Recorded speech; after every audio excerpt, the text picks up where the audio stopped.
And we're live. Charlotte, tell me what you just did.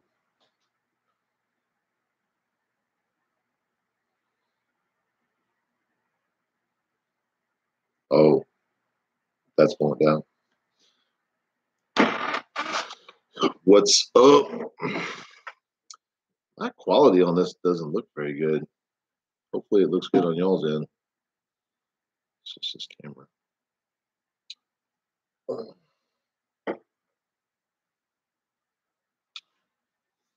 Wipe it off. What's up, Nicholas? Wipe the camera off real quick. Yep. How's the quality? What's up, Rambo?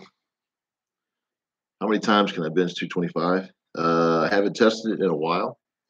Last time I did was like 60-ish. I think it was 60. What's up, Rob? No, cannot claim that.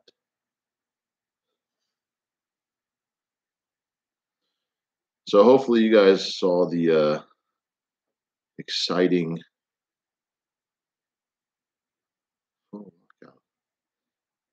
Cambodian powerlifter. What are you talking about? Full lockout. What's that mean? You talking about full lockout on bench? Hopefully you guys saw the 650 yesterday. Not to toot my own horn, but I'm actually pretty ecstatic about that. I actually didn't think that I was going to get it on my own because a liftoff does really help. So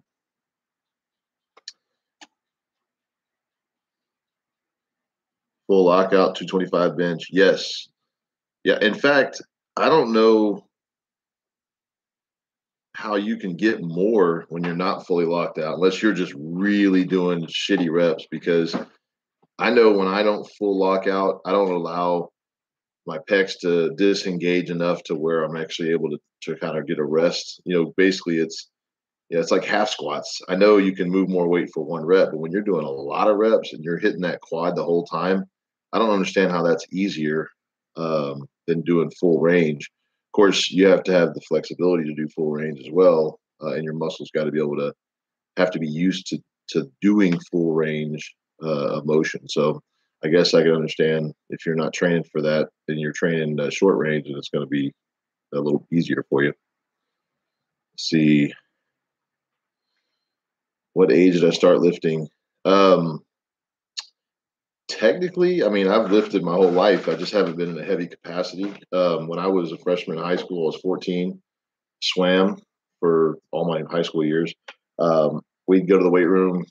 It's so vague. I think we went like maybe once or twice a week.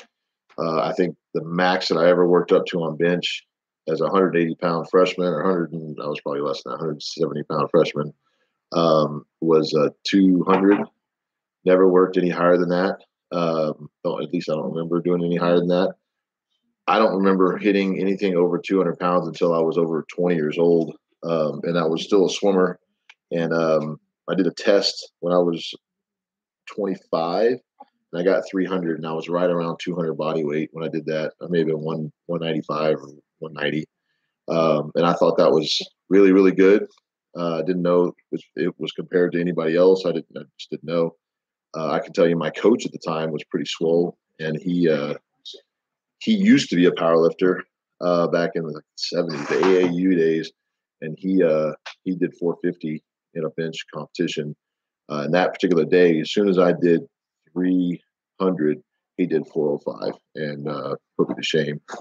But I didn't start actually lifting heavy competition-wise, or actually, regardless of competition, until I was almost 30 years old. I just didn't know what I was doing. Hold on, guys. So basically, I didn't really know that I could do anything special until I was about basically 30 years old. See, it's only 60 something. On the 225, yeah, it was basically right at 60. I have it written down somewhere. Let me see if I can find it. But it was for NFL Combine testing. I was weighing about 270, 260 to, well, actually anywhere from 260 to 290, depending on what position I was trying out for. Dairy land strength. That 650 was insane. Thank you. Normally I try to stay pretty pretty relaxed and pretty humble for lifts, but because of the situation, because of the circumstances that I had yesterday, I'm going to agree with you on that. I don't, like I said, I don't like to sit there and ring my own bell, toot my own horn, whatever you want to call it. But I was very fired up after that lift, knowing that I did that. A lot of people will look at that lift and go, "Oh, you look like you were struggling a little bit." Well, yeah, hell yeah, I was. I mean, that's 650 freaking pounds self lift off. Uh, you tell me that Kirill, who's a 738 bencher, wouldn't struggle a little bit with 650 or 660 pounds on a self lift off. So, I like how when cats will compare, two lifters or two different lifts and two different sanctions or, all sorts of stuff. And at the end of the day, for me, it's a training PR for a self lift off. It looks just about as smooth as my best uh, 660 in the gym. And obviously, even lockout was my main concern. So we're probably going to jump to about 665 next week, and it'll look about the same. Considering it's 15 pounds more, that's progress. And considering it's about 2 weeks out from the meet, I'll take it. I think that'll put me in prime position to go 705 in the meet. One thing I am trying to keep my head wrapped around is that I still have the goal of 705 squat, um, and then 700 bench, and then 755 deadlift. So I'm not one to be ignorant to think that my bench is not going to be affected in the least bit of way.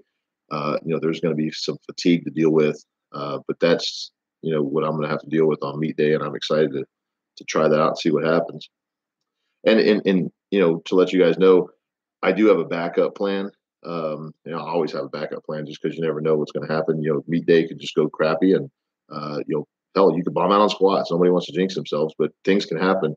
So if I have to do what I got to do to get a full meet total, and then come back in a few weeks and do bench only and nail that 700, so be it.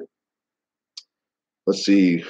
Most what exercise would I say is attributed most to my bench besides, of course, just benching? Yeah. Um, Weighted dips, triceps, exercises, lockouts, close grip push-ups, tricep rope. I love seal rows. That's a lot of the back. I think back plays a very important role in stabilization, obviously in pressing as well. So I would say those three or so. Often do overhead press. Not very often. I've got a pretty decent overhead press strength. I think overhead press is great for building shoulder strength. But once you have the shoulder strength, you can maintain it doing lighter weight with some shoulder sets. In fact, I have a lot of my guys that I train doing a shoulder set that I do myself, even right now, which is like a side raise, front raise, side raise, and rear delt bent over raise. And it doesn't take a lot of weight to burn your shoulders pretty good, and it really keeps the shoulders healthy. It keeps your delts really, really tight and solid. You're not going to have a lot of shoulder problems as long as you don't have them to begin with. This will help you to prevent that. Of course, there's a lot of things that go into that as well, as far as shoulder rehab, rehabilitation, icing, heating, massage, rest, recovery, eating. I mean, all that stuff takes a huge toll on health in general. But these are just a few of the little tidbits. Um, so overhead press, I mean, my max is about 425 or so seated. Military, like standing military, I don't really do very much because I don't like to use my legs. I feel like it's too easy to use my core versus just sitting and really isolating the shoulders. Um, I think some people think it's easier. I don't, because I really think that I could get a good drive out of my legs and really get more standing. But 425, I think, is right up there where unless I'm actually training to do overhead press, it's too heavy to benefit my bench. It actually is opening myself up to a lot of injury chances of injury. So my overhead pressing is pretty limited to sets of 3 to 5 in the 350, maybe 400 range off season typically to build up everything. Let's see, John, any advice for a little bit of shoulder tendonitis? I was hitting on a little bit what I was talking about earlier. Usually feels okay for me, but when I go heavy on bench, it acts up. anything that is nagging you is going to mess with you typically when you go heavier. Um, Except elbow tendonitis. I know when I've had that in the past, actually it didn't bother me when I went heavy, but it did when I went lateral. I moved things side to side or loaded plates. But when I actually pressed, it didn't hurt at all. It would hurt more literally laying at bed at night than it would like on a 600 bench. Really weird. But the only way that to prevent it is to back off and ice it, heat it, massage it. Do what feels good on it. Sometimes if you massage it too much, it actually hurts. But everybody's a little different, depending on where it's actually hurting. But shoulder tendonitis is a little more complex because that joint is multifaceted. I mean, you got a lot of movement that can happen there. It's not just one direction. So I would say ice the heck out of the shoulders after, not before you work out, but after you work out, and then heat before. Make sure you're maybe stretching with some bands, get a lot of mobility in there. Sometimes you just need to break up some junk that's going on in there, lactic acid that builds up after, or scar tissue, anything like that. I don't know if how your shoulders, if you've had injury there, like serious injury or surgery, that can all throw a bunch of other stuff into the mix. But shoulder health is key. If your shoulders are messing with you on bench, the only way to get them to not bother you is to fix them somehow. And if it's something serious, you got to go to the doctor. I obviously can't diagnose something like that over the internet, but um, make sure you take care of the shoulders. I know if my shoulders start acting up, I am willing to shut down the whole shop, literally, to take care of the shoulders. If they start bothering me, it's never a good thing. It never gets better until I back off. Um, and I know a lot of guys don't want to hear that, but it's true story. I mean, it's truth hurts on that one. But if you can take care of the shoulders, you will live a long life on the bench, basically. My shoulder strength comes from a long history of swimming and taking care of my shoulders, because a lot of swimmers have shoulder issues if they don't take care of them, shoulder bursitis, tendonitis, things like that. And I've learned just to take care of my shoulders. So it naturally progressed over into bench. Let's see, products TV. Eat just as much as you like, a strong man, or you have certain body weight you maintain. I have a very, very good metabolism. I'm not going to lie. I have very good genetics, regardless of anything else. So I can literally eat. I don't want to go as far as saying junk food, but because I work out the way I do, I'm in the gym 2 to 4 hours every time I'm in there, 4 days a week. That burns a lot of calories just being in a hot gym by itself. I'm a big guy. I burn 900 to 1,200 calories while I'm sleeping. So that affords me to be able to eat more right then and there. I have a very lean physique, basically because when I look in the mirror every day, I have a certain image that I kind of want to keep. It has nothing to do really for the performance of a sport. It's just that's how I see my image. If I don't see abs, I feel like I'm out of shape. Regardless of how strong I am, I just feel like I'm out of shape.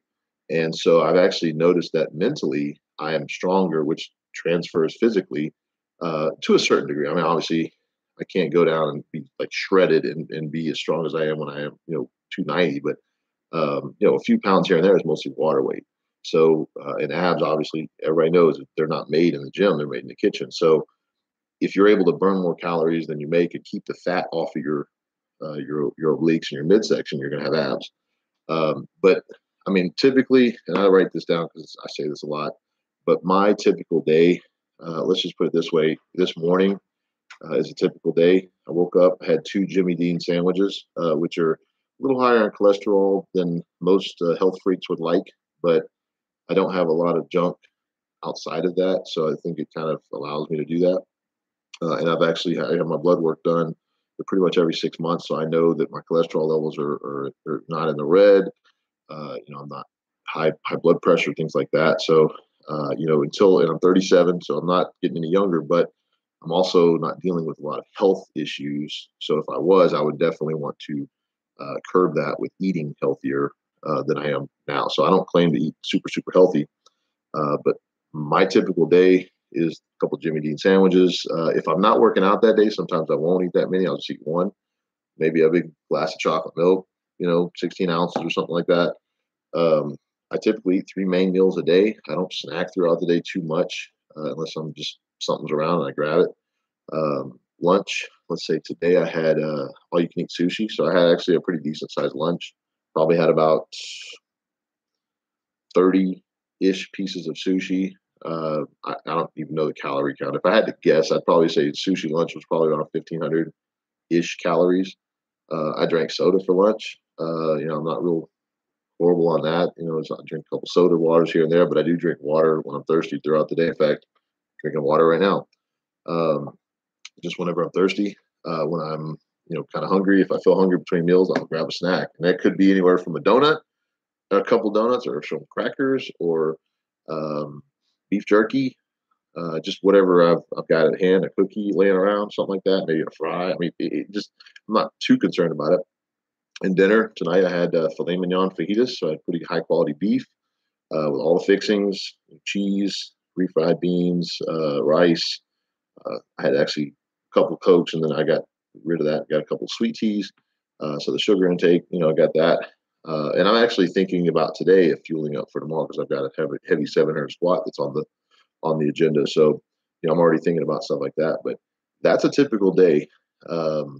So I hope that answers your question. I'm not a bodybuilder by any means, and I will say that I'm um, lucky and gifted in the genetics and the metabolism. My metabolism has been up since I was a swimmer. It actually slowed down a little bit when I stopped swimming, gained a little bit of weight, and then as soon as I started getting in the weight room, my metabolism spiked again. So that's a good thing.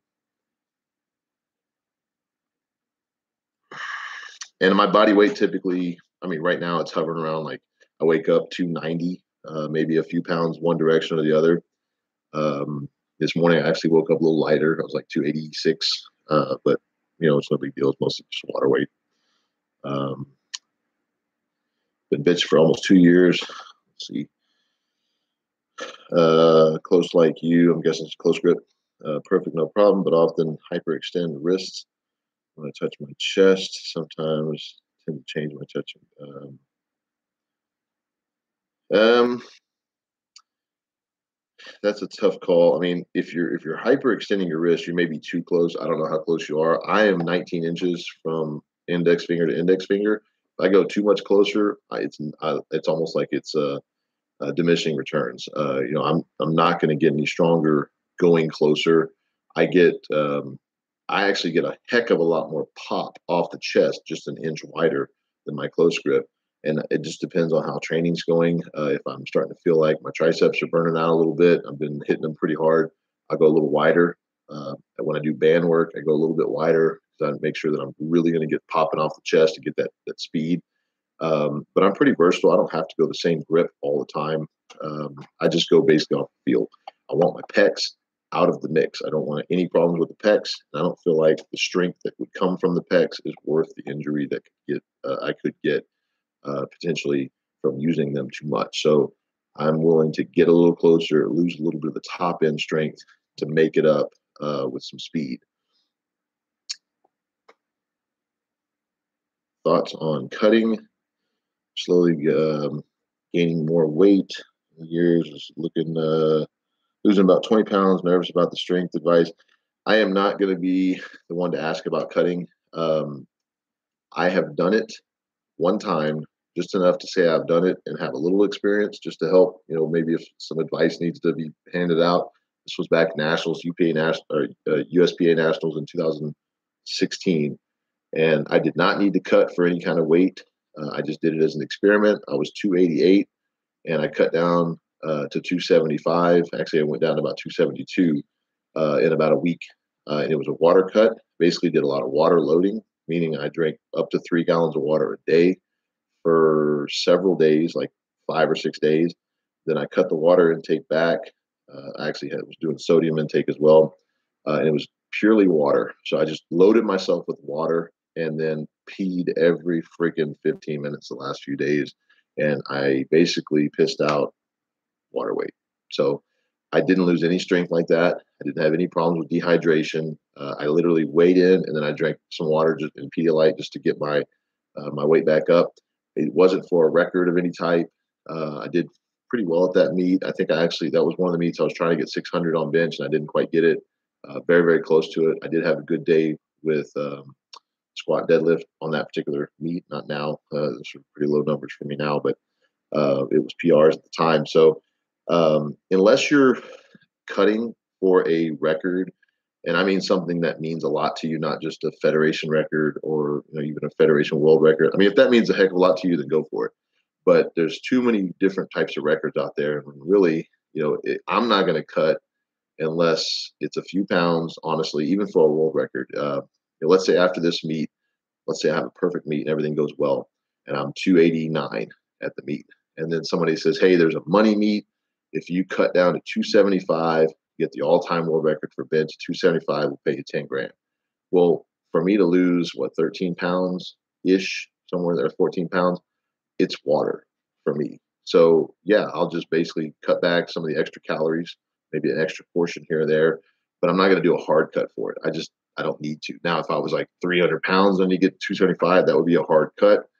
I don't know much about that kind of thing. So low cuts, sitting in the sauna for a few days before a meet just to get maybe a better Wilks score or something like that is not going to kill you. If you're dropping 10 pounds, depends on how much you weigh too, because your body weight ratio, if you're damn near 300 pounds, losing 10 pounds is really nothing.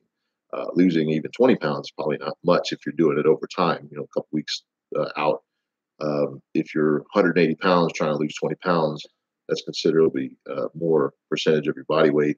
You have a tendency to have more complications. I don't know much about them, but I've seen people having them. I personally just wouldn't be the one to ask about if you're trying to do a really, really high cut. And obviously, if you guys watch the U.S. Open, Kevin Oak did a heavy cut, at least from what I've seen on what he's talking about. And he had some issues with the weight. So even at that level, things can happen. So even an experienced athlete that's doing a cut, even a big cut at that level, doesn't mean it's always going to turn out well. I think he would have probably, I don't want to put words in his mouth, but I know if that was me, I probably would be questioning why I even cut. Why did I just go in at my weight and just not worry about it?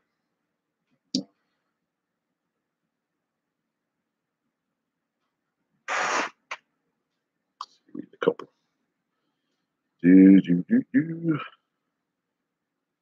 Sorry, I skipped down too far. I actually prefer the YouTube comments. There's not a lot of going on Instagram. Appreciate you guys tuning in. Let's see, real quick. Do I do any forearm work? I don't do any specific forearm work. Pretty much just whatever my accessories are, it might hit my forearms. Obviously benching heavy is working forearms. Close grip works your forearms. Scroll up here.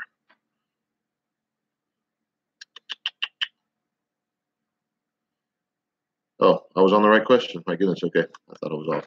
16-week bench program include legs? It does not. It is 100% bench oriented. It's a 3-day split.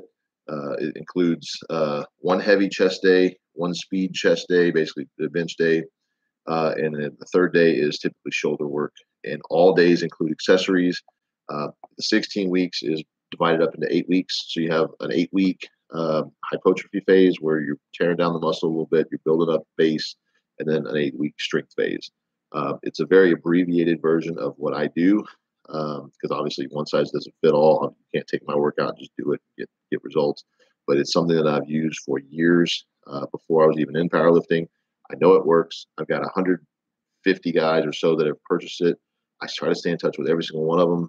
Some of them obviously just don't return emails, things like that. But every one of them that I've gotten back, I'm talking probably gotten 60 or so return emails. All of them have had great success just in a matter of weeks. So yeah, a lot of it is newbie gains, changing up just some small stuff about your technique could make big differences. But I think most guys that get the program, they're just looking for something solid to follow. They're tired of going out there on the internet, finding a bunch of crap. They don't know how to apply it. They don't know how many reps to do. They don't know when to do it, how long to rest. And that's what this program does. It basically gives you everything with the weights prescribed. Do this and you'll get results from it. So and it's basically a spinoff of my coaching. My coaching is obviously a lot more in detail. It's got video reviews. There's constant communication between myself and my online coaching clients. But if you want a taste of what my online coaching is, get the program, and then that program graduated into a little bit more, obviously more custom setup is the coaching. Let's see. And yes, you can work other body parts. So let's say you're get the 16 week bench program, and let's say on a Monday you do your day one out of 3, and then Tuesday you could take it off. You can do cardio. You could do your squat day on Tuesday, and then let's say day 2 you come in and do your speed bench and accessories, and then let's say Thursday you want to take off. Friday you do deadlifts. And then Saturday you could do your day 3 of the bench program, and then take the weekend kind of off and start all back over the next week, or whatever fits in with your schedule. But yeah, you could definitely work other stuff into it. I don't recommend for just about anybody more than 4 to 5 days of working out a week.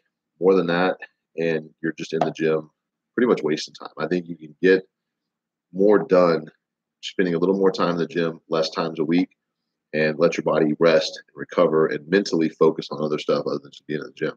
I don't know about you guys, but I don't want to be in the gym all the time. I love the gym atmosphere. I love all the stuff about it, but it's just, it ruins it for me if I'm in there every single day of the week. That's just me. I have friends in the gym. I can converse in the gym. It's a social club. When I'm not working out, I get it. But I have a family, I have other obligations. I want to get out of the gym after I get my work done and just not see it till I need to be in there the next time. Let's see. Collective conscious. Yeah, man, I appreciate you guys. I mean, you guys push me. I like to, I don't. It's humbling to know that I'm an inspiration because I'm always constantly trying to learn. But I know that I've got a gift, and I just want to get back to it. I just want you guys to, regardless of where you're at in your training, and people can claim all sorts of crap, on the internet. They can say that there's reasons why you're strong, and there's reasons why you can do, things and gifting, and they can claim drugs and all this stuff. But the thing is, at the end of the day, I don't care who you are. If you're a freaking guy that's sticking a needle in your arm and you're doing all sorts of steroids, you're not going to be the strongest guy in the world. It doesn't make you that strong. It doesn't do it. You have to be a workaholic. You have to be willing to put the mental fortitude and have the guts to go in there and do what you got to do. But I've seen guys do that and be the weakest son of a bitches in the gym, and they're just bros that think they know it all. They're taking 16 grams or whatever, 16 grams of test or whatever, and they're killing themselves, but they're not any stronger because they're doing it. It doesn't equal anything. And I've also seen guys that are freaking elite of the elite, and they have low test levels. In fact, if you go back to, it's a little embarrassing, but I don't give a shit. One of my best meets before 600 or right at 600, I was 589 at that meet. I did a test because somebody was like, "Oh, you're on everything under the sun. You're in freaking roids and all this stuff." And I was pissed off because I'm like, dude, I hate when somebody accuses you of something. You just want to prove them wrong. So I went out and did my own freaking test and just had a doctor take my test levels just to see what it was. And come to freaking find out, and you guys can look this up, it was like 365. So he was like, "Oh, you got low T." That was embarrassing. I had to come back and tell my wife, "Hey, I got low T." Of course, I didn't really feel any different. I didn't know any different, whatever. But so it's possible, definitely possible to compete. And, specifically since you guys know me as a bench presser, yes, it is very possible. It's 100% possible. I did it. You can bench press 600 pounds and not take anything. It's possible. I'll take a lie detector test. It's not even about that. So regardless of any of that, back to this comment about, being an inspiration. I've always been a go-getter. I've always been the type to go after what I want. And I know that's cliche. A lot of people in this day and age say that, but very few people live it. I have my dream life. I live with the family that I want to have. And it's the blessing. That's not really a choice, but, you can't give me anything that I don't already have. Anything else that I want, I'm going to go get. This is a hobby. Powerlifting is for fun. I do it because I'm good at it. If I wasn't a good bench presser, I would have never gotten into the sport. You guys would never be talking to me right now. So it's by chance. But when I figured out that I was good at something, I said, well, let's see how far I can really take this. And here we are 3 years later officially, and damn near 700-pound bench presser. So I don't take that lightly. You'll never see me tooting my own horn, ever sitting there telling anybody else that how weak they are because I'm so strong, because I feel like that is not my responsibility to the rest of the world. I think my responsibility is to be the better person and to lift other people up. If you guys want to talk shit about me on the internet, then screw you guys. I don't really care. You're not going to bother me. You really don't, because I have other things I can do in my life. But if you are sitting there trying to figure out your life in the gym or outside the gym, you just need somebody to help you out. I'm honored that you even think about me like that. So I don't want to let you down and not at least give you the motivational success, motivation to get successful if I can. At the same time, I look at other people the same way. So I want to be inspired by other people, and I see success stories all the time about people that does not. It's not about being stronger than another person physically. I don't care how much you lift. I'm not impressed by a guy who deadlifts 12,000 pounds. I'm impressed by a guy who's willing to put his butt on the line, go out there and work hard for something he wants. And when he gets it, that right there is success to me. I'm not putting anybody down that's strong at all. I'm very impressed. Julius Maddox, he's a 700-pound bench presser. I've seen him for years, and I know what kind of person he is. That's what matters to me more than how much you lift. So, all the comments, things like that talk about, how you kind of vet one lifter against another. I don't really get involved in that because I know better. You can't compare two lifters, numbers and numbers. It just doesn't add up. I'm deeper than that. So off my rant there. Uh, Tips on maintaining straight wrist while not changing touching point. Honestly, just work on it. I have issues sometimes you're talking about balancing a bar. Your wrist wraps help. Obviously, you're going to help give you some stability, but work on just not letting your wrist let go and just grab the bar, like literally grip the bar and don't let it go. Grab the hell out of the bar. It's going to fire off your CNS. It's going to make the lift easier. I do it every single time that I get under weight and I'm unsure of. When I grab the hell out of the bar, it sends off a message to my brain that it's time to go to work, and my wrist will follow suit. Now, obviously, if you have a super weak wrist, there's things you can do to exercise them, and that may be what you're asking. But just work on focusing on letting your wrist not move during the lift. 12 callus, first time today. Any tips for coping, training, quick healing? Tape it up. Whenever I tear a callus, which is rare because I take care of them pretty well, I will tape it up. Or if it's during training, obviously, you got to maybe wrap it up, put on a freaking a strap, so you can still exercise. But one thing that I do to prevent calluses from building up, because it's not the callus themselves that is the problem, it's that they build up too deep.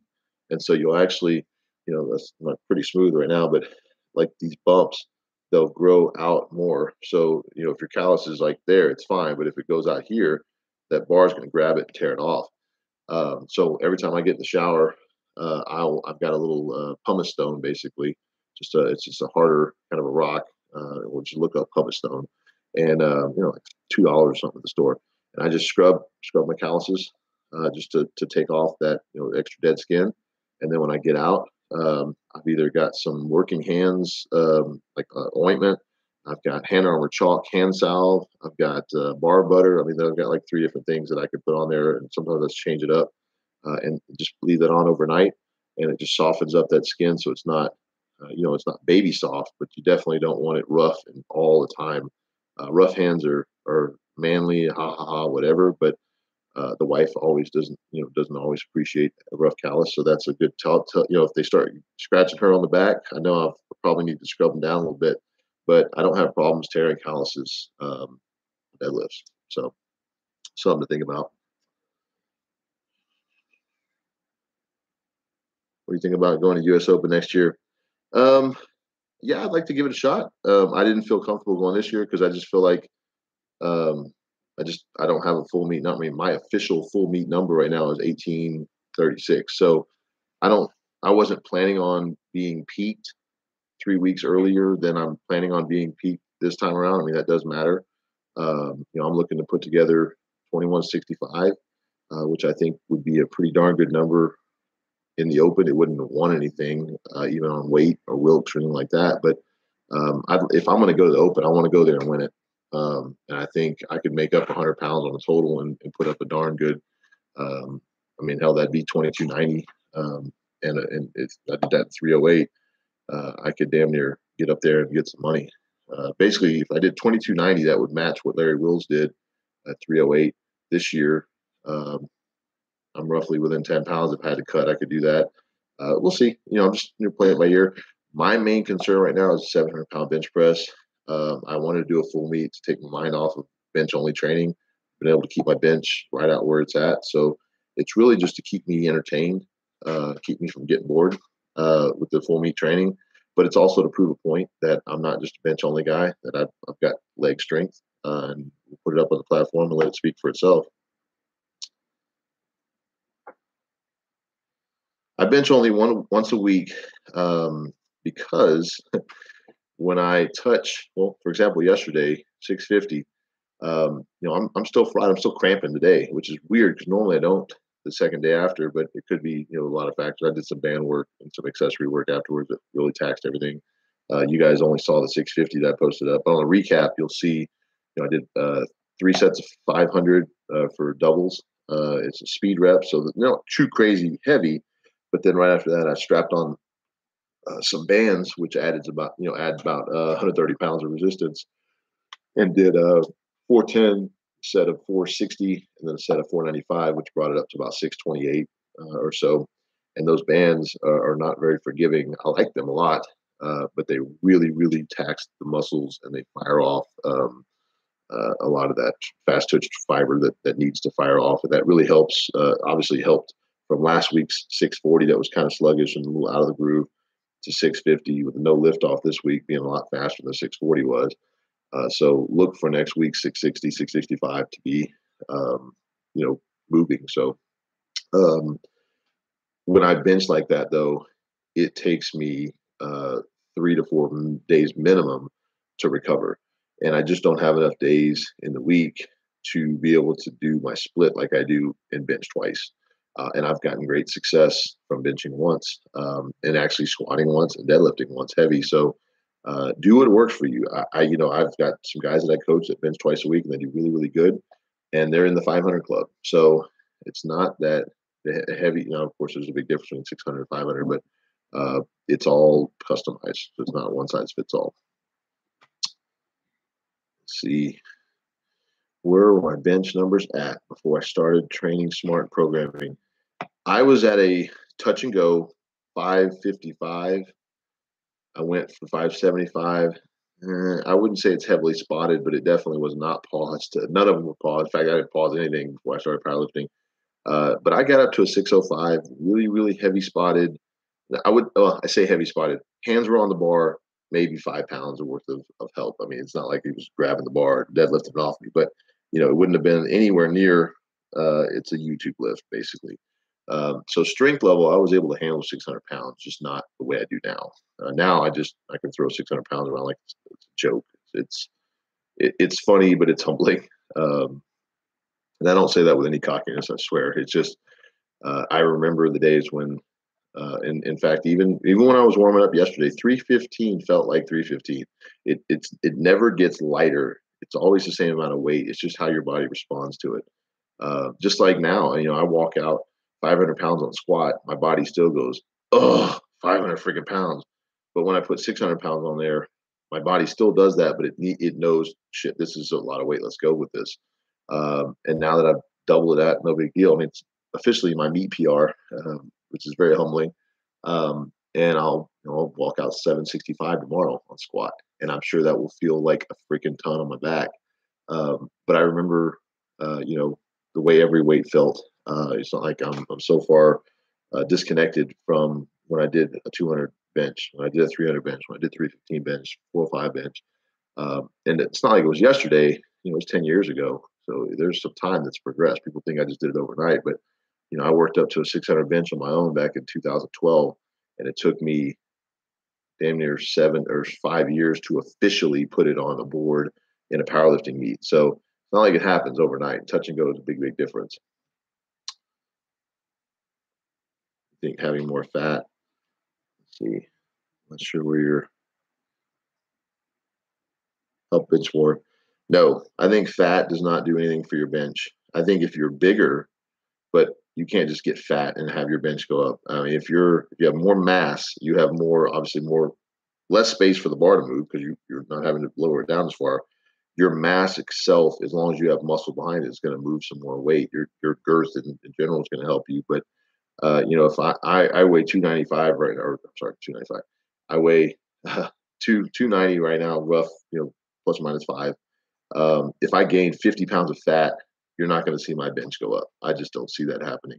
And if it did, it's not worth the health risk, the look, all that kind of stuff. It's just not going to matter. If I go up into any heavier weight class, it's going to be with solid bulk, and it takes a lot because my body type just doesn't want to be a 350-pound guy. I don't want to be a 350-pound guy. And honestly, if it meant getting up to 350 pounds to be able to push 750 pounds, I probably would not do it. The drive is not there to do it. I would rather be a lighter guy doing 700 pounds. If I could say, hey, I'm the lightest guy to bench 700, and I never ever got to 738, because in order to do that, I had to sacrifice 60 pounds of health, I wouldn't do it. I'm just not that type of person. So, sorry. How many times a week do I recommend for squats? 1 to 3. I do once. It works fine for me. I've got most of my guys squatting once a week, sometimes twice, but it's typically a little lighter. But there's programs out there. People have done really, really well with them with doing, multi frequency squats, where they squat a lot of times a week, 3, 5, 6 times a week. I've never seen it work for anybody personally. I'm not saying it doesn't. Obviously, it does for some people, and I've never used it myself. So. In fact, big fan. Championship. Champion Boy Gaming PS4. 19 years old. Hit a 1,700 total. Congrats. Recently had a back injury. Felt like a strain. Any tips for lower back strength? Yes. When I had my back issues, now it wasn't anything crazy like injury wise. It was just more of a strain. It was more like back pump that I just irritated every day by doing bad form. The best thing that I found is to have a PVC roller and just roll it out lightly. Don't give it too much. Don't sit there and crank out, a massage on your back every day. But if you just lightly get some blood flow in there, break that that muscle tissue, kind of work it around. Maybe in a lacrosse ball on some pressure points. Heat is what I recommend 100% for lower back. Low ice always made me worse. It always irritated it. It actually made things just really, really amplified. And take a over-the-counter pain reliever if you need to sleep. Of course, rest and recovery is key. I would sit there and abuse them, but take one if you need one, and work on your form, making sure that you're getting deep on your squats. You're opening up your hips. When you do your deadlifts, don't use your back, your lower back, to crank up the weight. Lower the weight down. Work on form. Maybe you do some band work. There's some hamstring exercises you can do, because hamstrings typically will lead up into that lower back. That was my issue. My hamstrings have always just been a little bit weaker than everything else. So I really have to focus on working more hamstrings to keep the lower back from being hurt. Now, when it comes to back pump, I take taurine and I take maybe 500 to 2,000 milligrams. I'll take it tomorrow before I go to work out. In fact, I'll probably take some tonight just to make sure it's in my system. And it helps me from getting some really excruciating back pumps while I'm working out, doing back deadlifts, stuff like that. So that's obviously not near as serious like a back injury kind of thing. But if you're talking about back pump, that's something to help to get through your workout.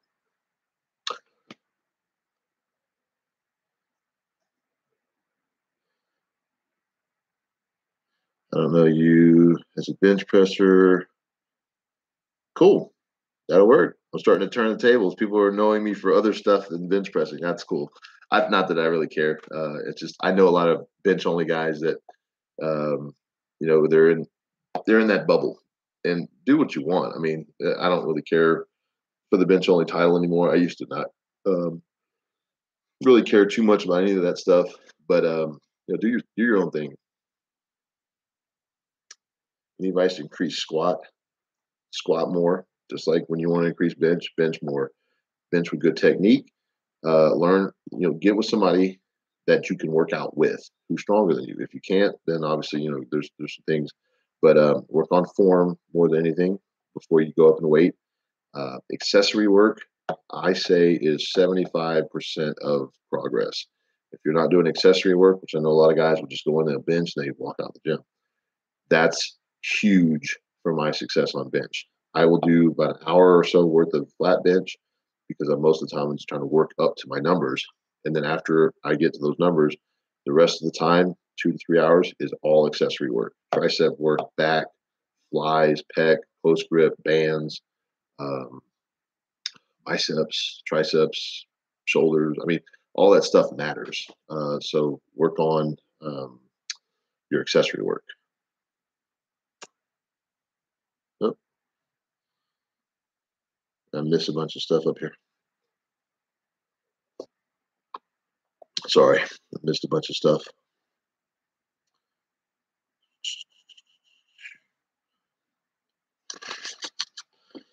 How many exercises for chest do you recommend? I do about 5 per day. I hit flat bench, like I said earlier. I'll do like speed bench. That'll be like my first accessory. Then I'll do like maybe banded bench or slingshot bench for like overload. Do flies, floor flies or cable flies, tricep rope, one arm cable rows or seal rows, shoulder work. But I typically break it down to about 5 major exercises each day. How long did it take me to get as strong as I am? Slow process over the course of about 10 years. It's obviously a little bit longer than that. I kind of stopped a few times here and there, but 10 years is a good average. How many extra? Let's see. Lower back injury, deadlifting. Could not set up that day, or for some reason, should I wait to fully recover like 110%? Yes, I would. Um, I would definitely say if you're hurting during, if you injure yourself during a workout, shut it down. It's just not worth it. Even at this point, if I went to the gym yesterday and on 405 I strained my pec, I would be done for the day with bench. I might go and see if I could do my tricep work in. I might try to make up something. Pecs would probably be out of it for a week just to recover. I'm going to make them worse before I make them better by doing pec work. That's an injury.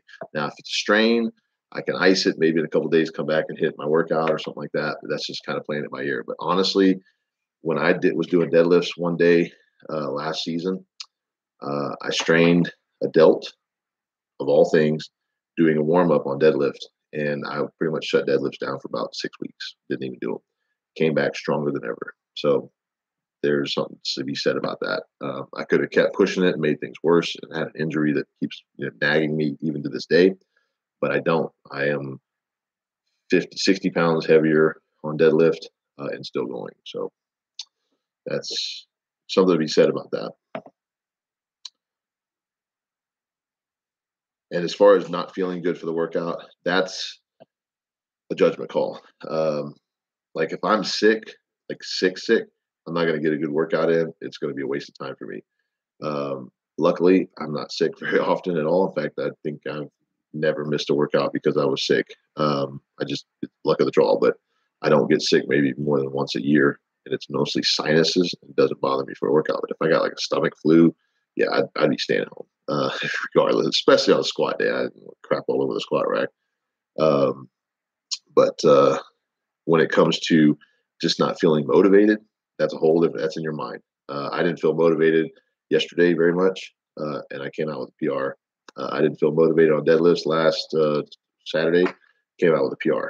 So you just got to sometimes just slap yourself in the face and get the work done, or have your training partner do it.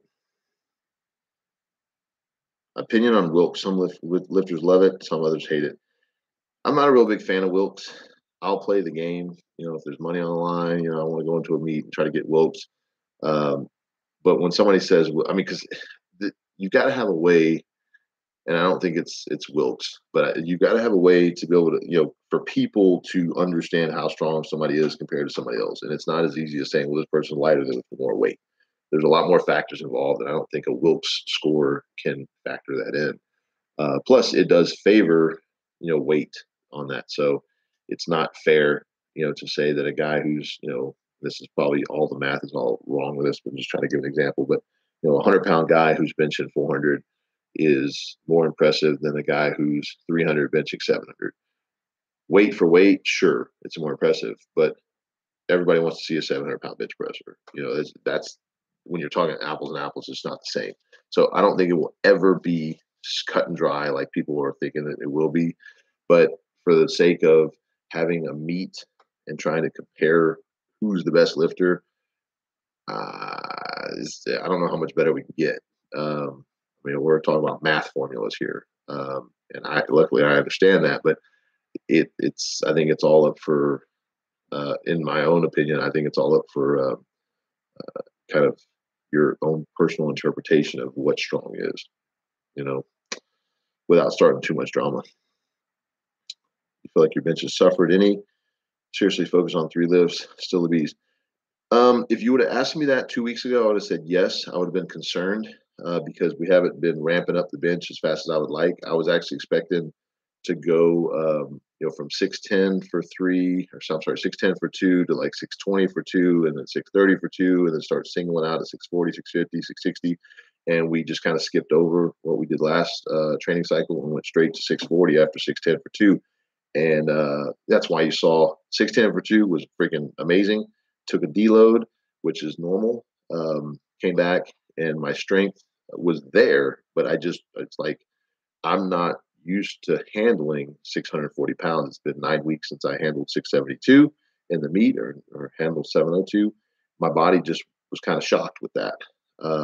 It doesn't mean that on meet day that 640 is not going to fly up. It has no correlation with that whatsoever. It's right now where my fatigue level is at, where my strength level is at, and that was last week.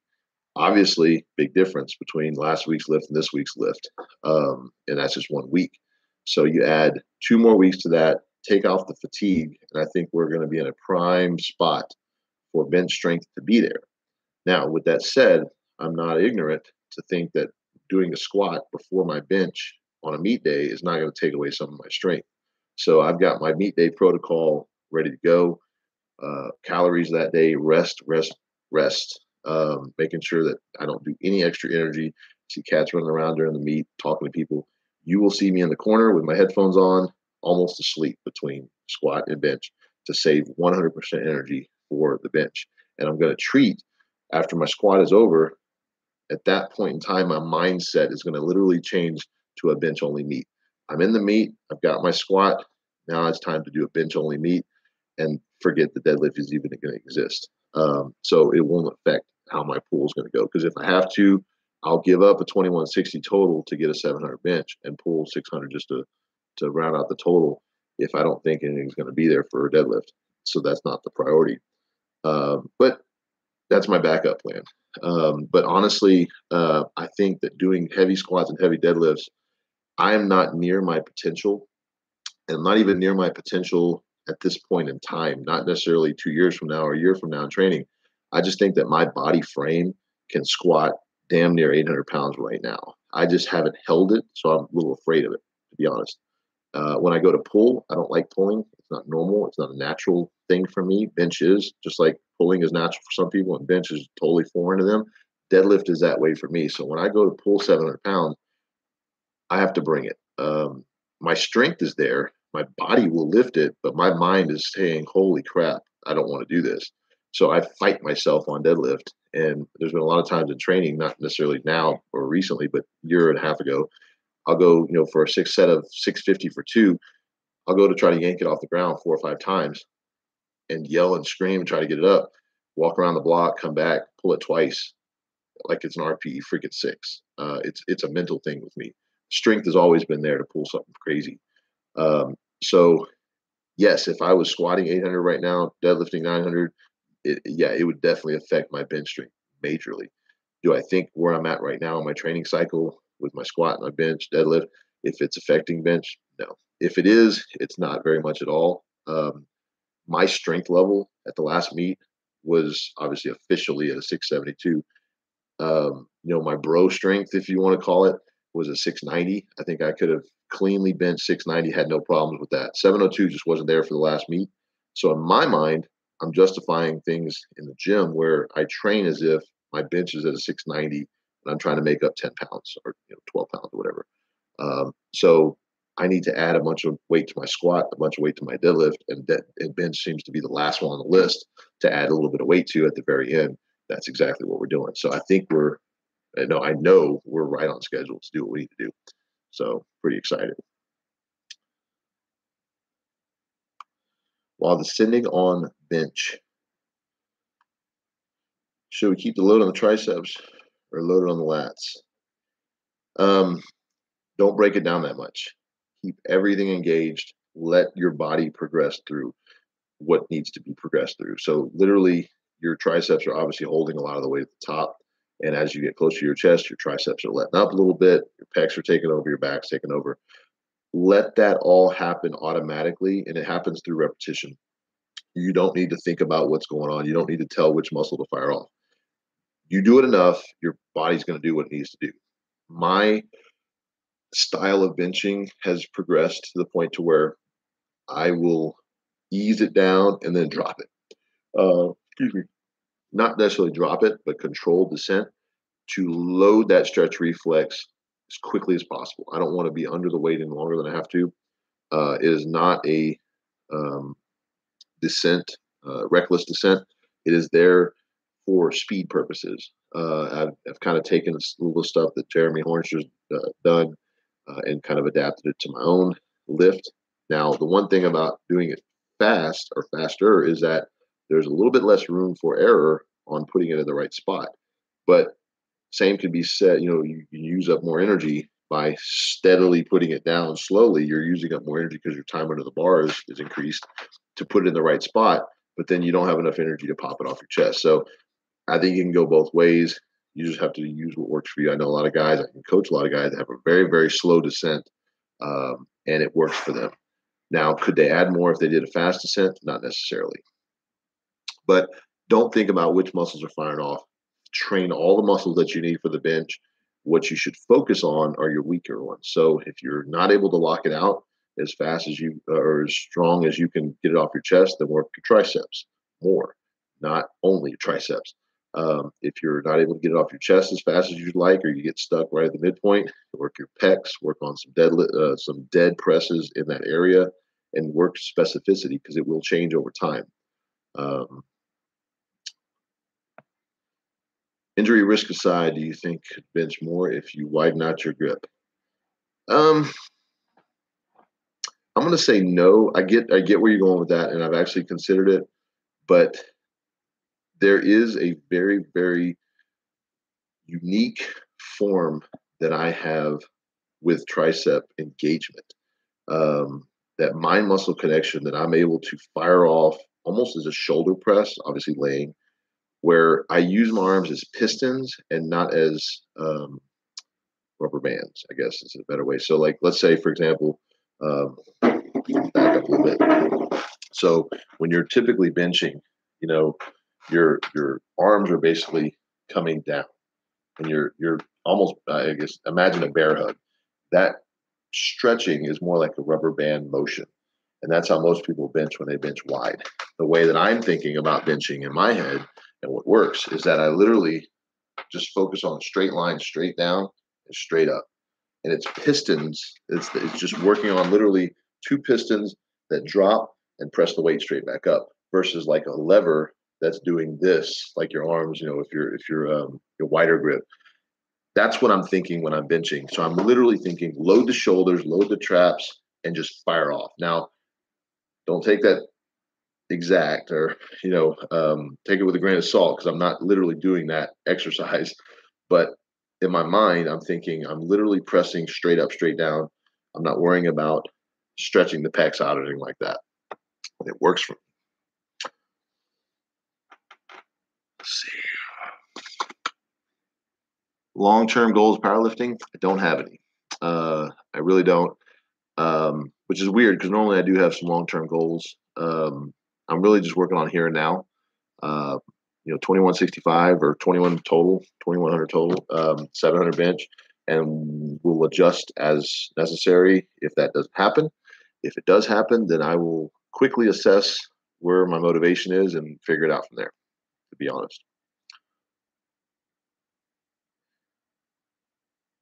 Recently found found that you have a bulging disc in your upper vertebrae. Yikes. Well, take care of that. Literally. I don't know how that's going to be any better if you don't back off a little bit. I wouldn't necessarily train it really hard until you get cleared by a doctor.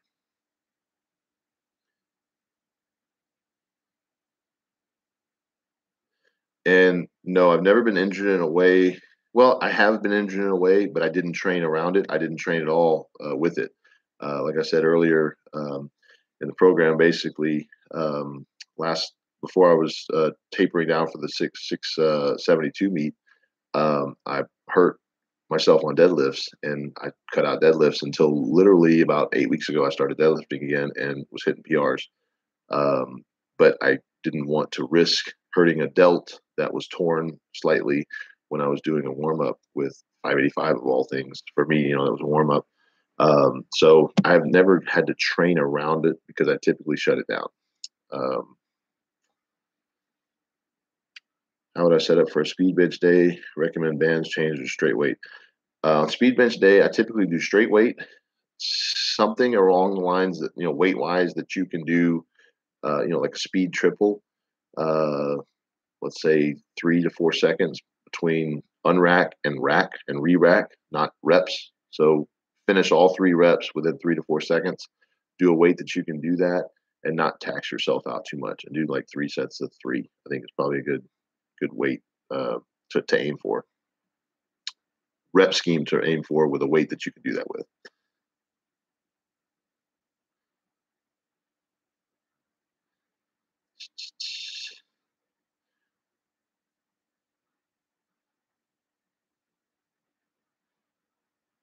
Can Trump bench press 600? Yeah.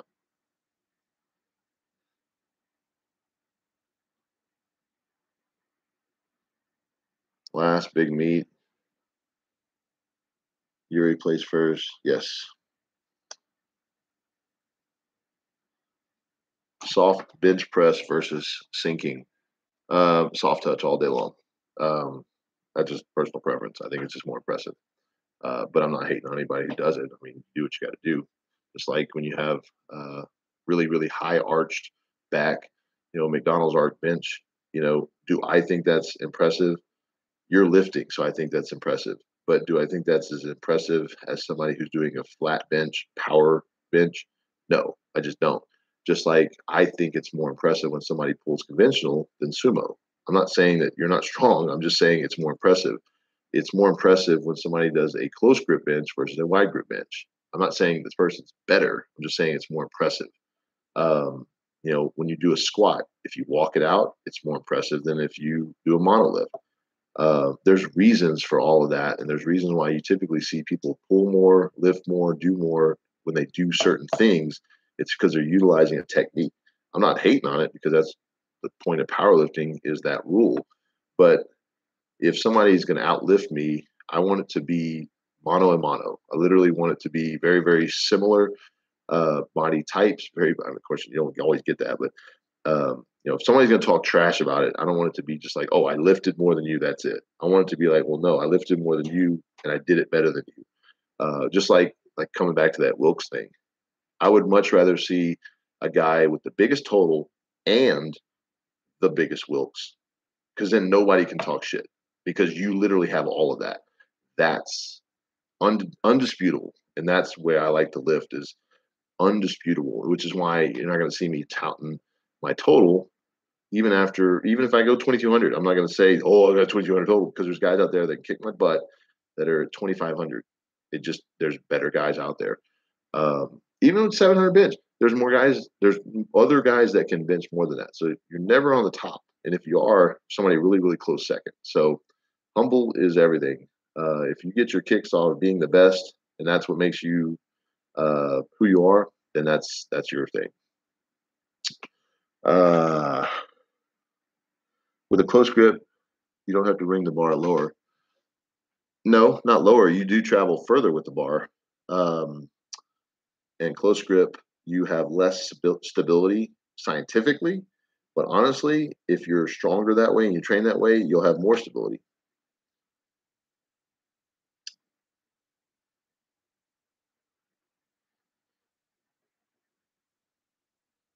Good bench program for natural with 230-pound bench training for 7 months from now. Randy. Well, I'm going to go ahead and plug my program because I feel very, very strongly about it. It's not just about selling a program, but I'm not going to tell you somebody else's program that I have no idea if it works for somebody. But my 16-week bench program, I've had 150 plus guys buy it, and they've all added weight. So they've done exactly what they wanted. You know, they spend $60 and they get progress out of their bench. I can vouch for it because I wrote it. I wrote it not just on a whim. I literally took a bunch of my time, sat down, learned about my, took my experiences with training, took what worked, what didn't work, threw those out, and created a bench program. And reluctantly put it out there because I know everybody's trying to put out a program, but I know bench, so I put out a program. You don't see me putting out a deadlift or a squat program because I just don't feel that I want to take away from the guys who have that knowledge about squat and deadlift. And I would rather focus my attention on putting my expertise that I have with bench 100% into this program. I don't make a living with this like I do outside. So this is purely a way to give back and to try to cover expenses and things like that with powerlifting. Not looking to get rich on it, but I do see a lot of people that have had, I get feedback from people who have had a lot of success with it. And I value that, and I take people's feedback, and I will continue to tweak the program as necessary. Haven't had anything that's major that I need to go in and tweak, but I'm open to doing if need be. So check out bencholly.com. I got my 16-week bench program on there. Be happy to help you out with that. Michael, great inspiration. Thank you. I appreciate that. Touch and go sets or pause sets will affect competition bench. Do all pause. I don't do anything touch and go unless it's like the first week back after a meet and I'm just playing around the gym, want to see how many reps I get. Everything's paused, so you never have a problem with pause. And you always, always, always work on that stretch reflex. Touch and go, I mean, honestly, unless I'm warming up, I'm doing like, one pause, 3 touch and go just to kind of get things going. But as soon as I start singling, it's all paused. 185 bench, 13 years old. Yes, that's amazing. Keep it up, Big Mac. Big Mass. Yeah, Big Mass. Sorry. How do you break a bench plateau, Michael? You do something different. You change something about your training. Could be just adding in more accessories, doing accessories in general, maybe benching less frequently, maybe benching more frequently, but change something up. If you're following a program, maybe just try something else for a while. Not all programs are typically meant to just run forever. Your body will get used to it. You need some different stimuli. That's why with my coaching, we change it up every 16 weeks or 8 weeks or whatever works for the person, 12 weeks. If they're getting results, then we're not going to change anything up. Just like my programming with Josh Bryant, we don't change anything up unless something happens where I hit a slight plateau or I'm starting to get used to a certain exercise. We'll change it out, move something in there, but continually make your body guess. Let's see.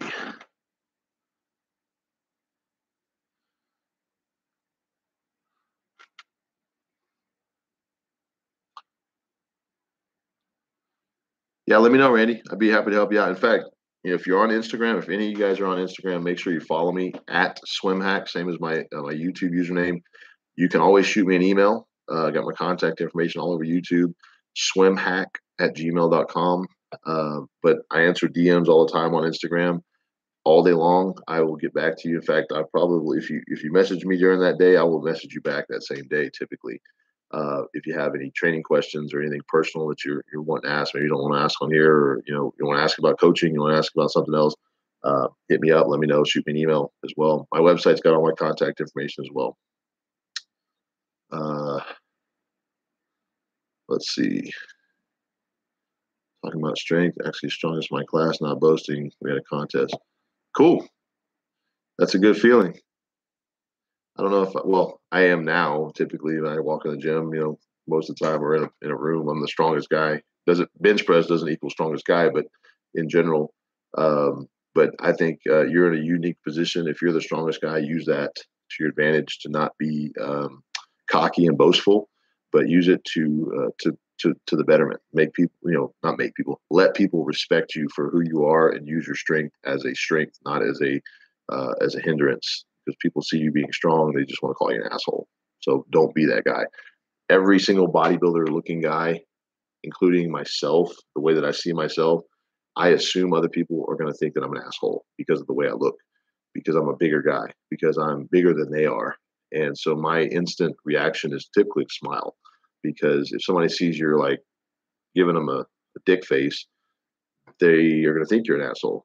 And at the gym, I'm working out, and sometimes I don't make eye contact with people, but when I do, make sure I give them a, hey, what's up? Not a creepy freaking, hey, what's up? But hey, I'm a nice guy. If you need any help, I'm not a jerk, because growing up, I'd see guys that are big and strong, and I instantly thought they were just assholes and jerks. In fact, the first guy that I ever trained with was a bigger guy. And I thought he was a jerk until I met him, and then I realized he's a nice guy. So use your strength wisely. Don't use it to be cocky or to push people around, bully people around, because it backfires on you. What do I do for work? I own a website design company. I am a computer geek slash nerd by day, and I guess a gym rat at night. Or I guess technically at night I'm a family guy, and during the day I do websites and build business websites. I do marketing for companies. Got a lot of companies that I work with. In fact, I own the largest web design company in Houston. Have for 15 years now, and that is a very proud accomplishment that I have, and I'll continue to work that regardless of what sport I'm in. In fact, I started my company because I needed a way to train for swimming, and no job was going to let me just leave when I wanted to train, not without some excuse. And so I figured, you know what? I quit. I'm going to go start my own business and make my own hours and not answer to anybody but the government. And even that I don't like. So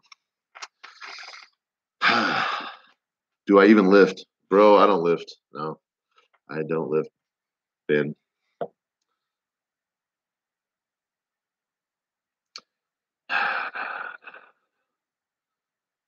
Snake with braces. What's up, troll?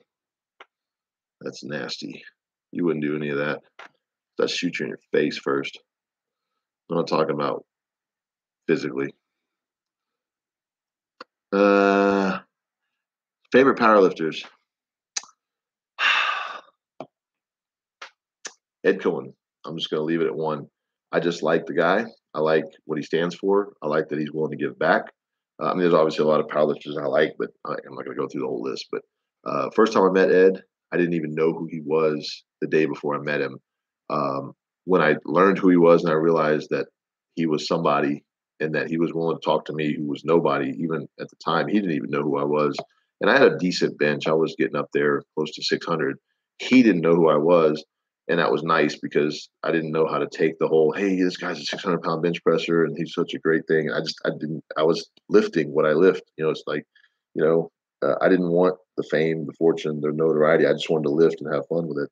I was very humbled when I talked to him. I learned he's a nice guy. He shared his cell phone with me. We talked. And then after I broke 600 barrier, he was one of the first people to congratulate me. He didn't have to do that. Every time I see him, we talk about things. He knows who I am. He remembers things about me. I remember things about him. Obviously, I've been to seminars with him.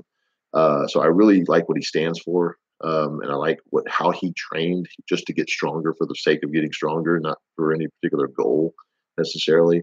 But I really like how he gives back. He doesn't have to do that. He could make his money by doing seminars and literally do it for the sake of making a living and not have any care in the world, but you'd see right through that. I could tell that he has genuine love for the sport and love for people to succeed. And that in itself is what I've prided myself on way before I even met him. So that instantly resonated with me. And I'd have to say he's my favorite powerlifter, not because of, obviously his accomplishments, but more of how he is as a person.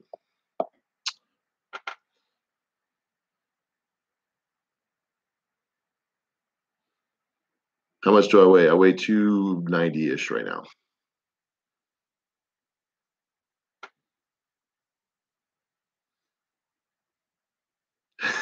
Randy, I know. I don't care. I get this crap all the time. So you'd be surprised the messages I get. And some of them are real. Some of them I can clearly tell are fake. And some of them I don't have any clue. I'm just like, are there people that are this weird in the world? I guess so. All I know is that I have to take it with a grain of salt because I don't know if somebody's serious half the time or not, because you would think that a normal person would not think that way. But you'd be surprised what's out there. Um, but I can guarantee you, it's to all you trolls, you won't stir me up like you think you will. I will use it as an entertainment. I get online to mess with trolls, and you won't. I won't mess with you as a troll. I will just laugh at you and show it to my family, and then be on with it. I'm not going to give you the time of day. I don't really care what you're trying to get out of me because it won't bother me. Now, if you're threatening me, bring it. Come to my gym, and you'll get shot up.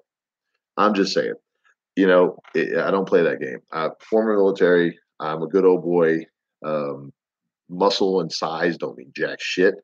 uh, my body weight doesn't make me who I am. I could be 160 pounds and I'll still beat that ass. I've never been the type to think size matters. It doesn't. It makes you slower. But if you're just online talking shit, then who cares? I'm like, you can't let that bother you. If you do, you have more problems than that. Uh, let's see. Bearded powerlifter, 400 pounds, super heavyweight. Eventually like to trim down to 300, 330 and advice diet and conditioning cardio. Keep lifting weights because that'll help you to metabolize a little better.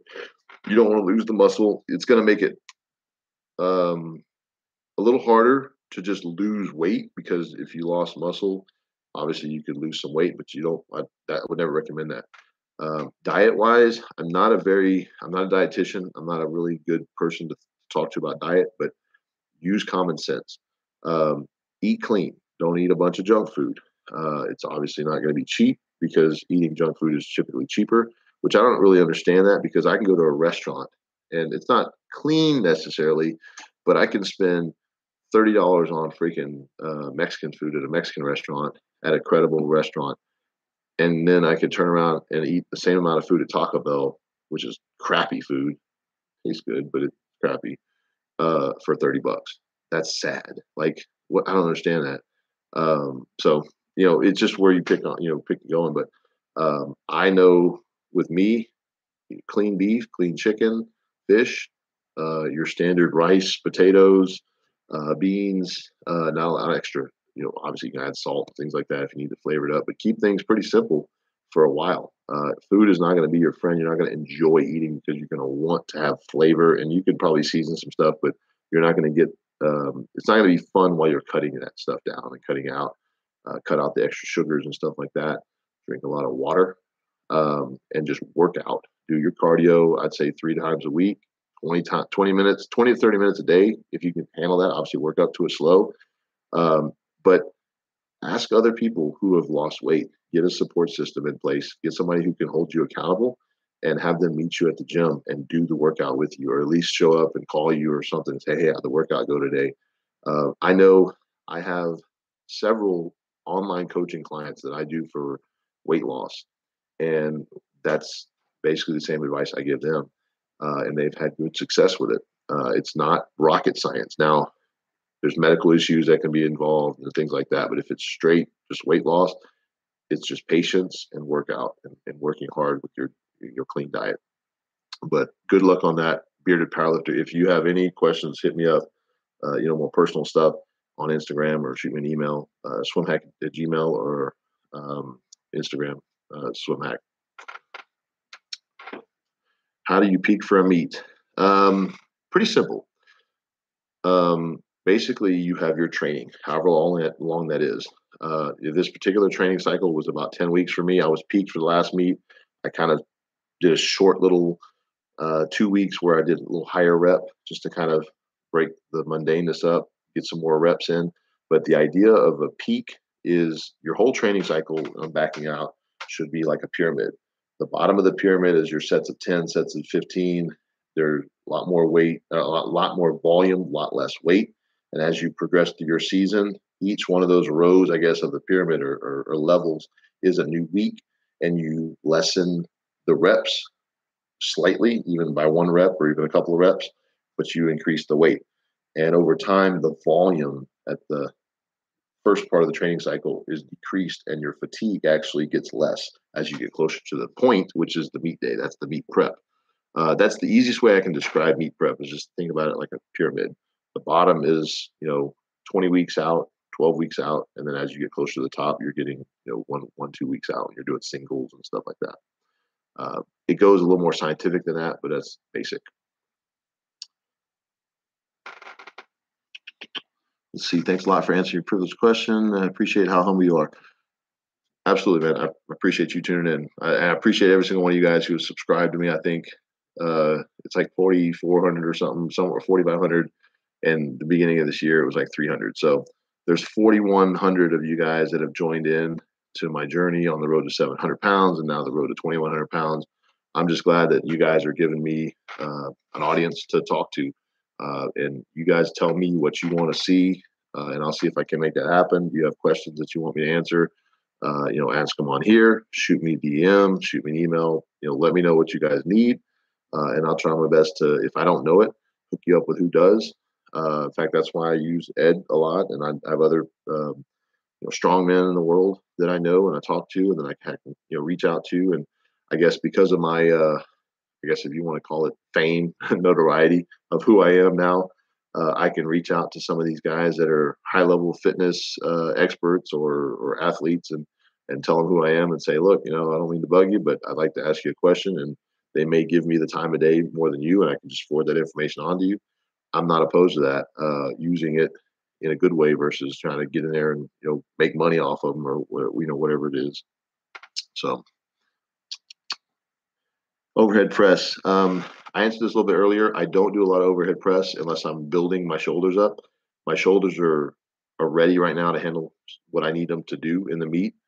So I haven't been working a lot of overhead press. It's more maintenance. But for the off season, we work up some heavy overhead presses, seated overhead military presses, things like that, just to break the shoulders down and build them up, get them stronger. But not so much in meet prep for myself. Other people, they might be a little different, but for myself, I just haven't. Barbell rows. I love barbell rows, body weight rows. Yeah, basically same kind of concept. Seal rows have worked very, very, very, very well for me in the past, but because I'm doing heavy deadlifts, I'm hitting my back the way that the rows used to. It's pseudo. So I'm not trying to pull, because now it takes me damn near 450 pounds of seal row to hit my back the way I need to. So I do bent over rows, kind of in conjunction with my deadlift day. So I work up to about 350, 365. So I can do a little bit less weight because I'm bent over. I'm not having it supported, and still hit the back a little bit. But the body weight rows and like the close grip push-ups, they're just ways to add a little more volume with less weight. I can get some more volume and work on speed with the body weight, which obviously is a lot less injury. It's a lot less prone to being injured doing that kind of stuff. Unilateral pressing at the moment, no, not right now. I don't. Appreciate your time. Absolutely. Yep. Appreciate it, man. Gotta hit the hay. I hear you.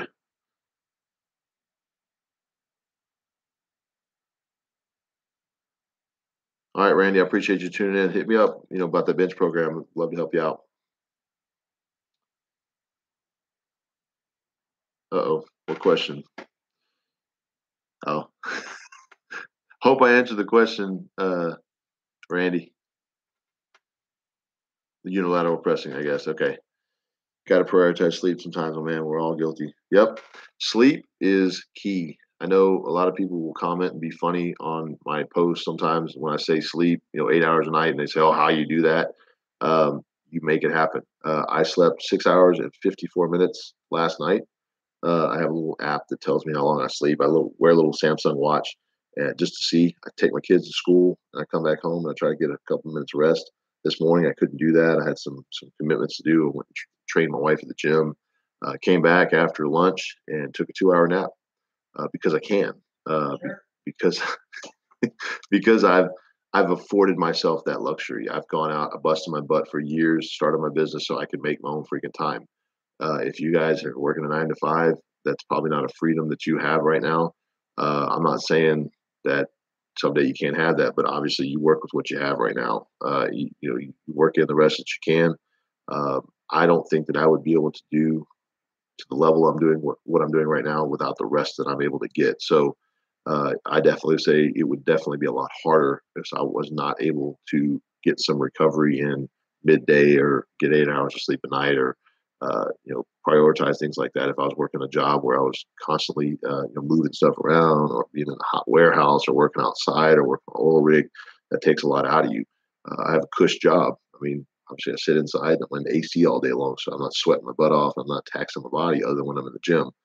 So you guys that are doing that, you have a little bit more work that your body's going through, and you're going to feel it. It's not like you're just going to be a robot and working 9 to 5, in the hot sun is not going to affect you when you go to the gym. So you got to take all that stuff into account and realize what you're up against, and it's not always apples and apples. You see these guys that are, pushing heavy weight. That might be 100% their job. They might actually, Russian guys. I'm not saying all of them, but we all know that, they can literally work as a weightlifter and make money. Over here in America, you don't get paid as a powerlifter. I don't care what level you're at. I don't know anybody that's making a living, a decent living, uh, being a powerlifter. I can tell you one thing: any money that I've made, it's been because I've either set up arrangements, either won it in a meet, and it wasn't enough to pay bills, or I've set up sponsorships, or I've worked a deal where somebody, where as a businessman, I was able to work, trade, do something for them, they do something for me. Uh, but just being a 700-pound bench presser or almost does not get me paid. I have to go and bust my butt somehow or another. So we all do it. Thanks for all the time. Yes, Michael, I appreciate you following me on this, and I wish you the best as well. What's up, Jared? Commenting a lot. I appreciate you tuning in and checking out everything on my channel. Ever consider going super heavyweight and going for the all-time bench record? Yes and no. Honestly, I'd like to go for the all-time bench record and not have to gain a bunch of weight. But, we're looking at 700 right now. It's a big, different animal to deal with going after 740. That's just our plus 740 plus. So I'll cross that bridge as I get closer. We'll see kind of what happens. I don't, to be a super heavyweight would mean I have to literally gain about 20 pounds. I don't see that being out of the question. I just think I'm gonna look a lot different than most super heavyweights. I'm still gonna have abs, and that's just something my body type. I'm gonna slowly. It would probably take me a couple of years to do that. But the other thing is, I just don't know. Well, being injury free is one thing. If I could be injury free and still be at the strength level that I'm at in 2 years from now, we may see me go to super heavyweight. I'm not planning on it, but I don't really count it out. So,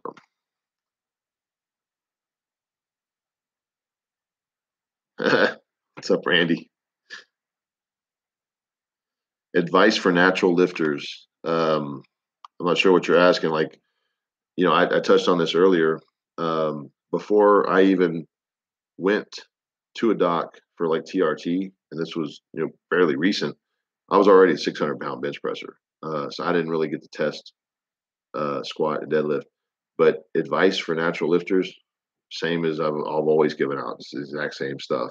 There's nothing tailored to one or the other.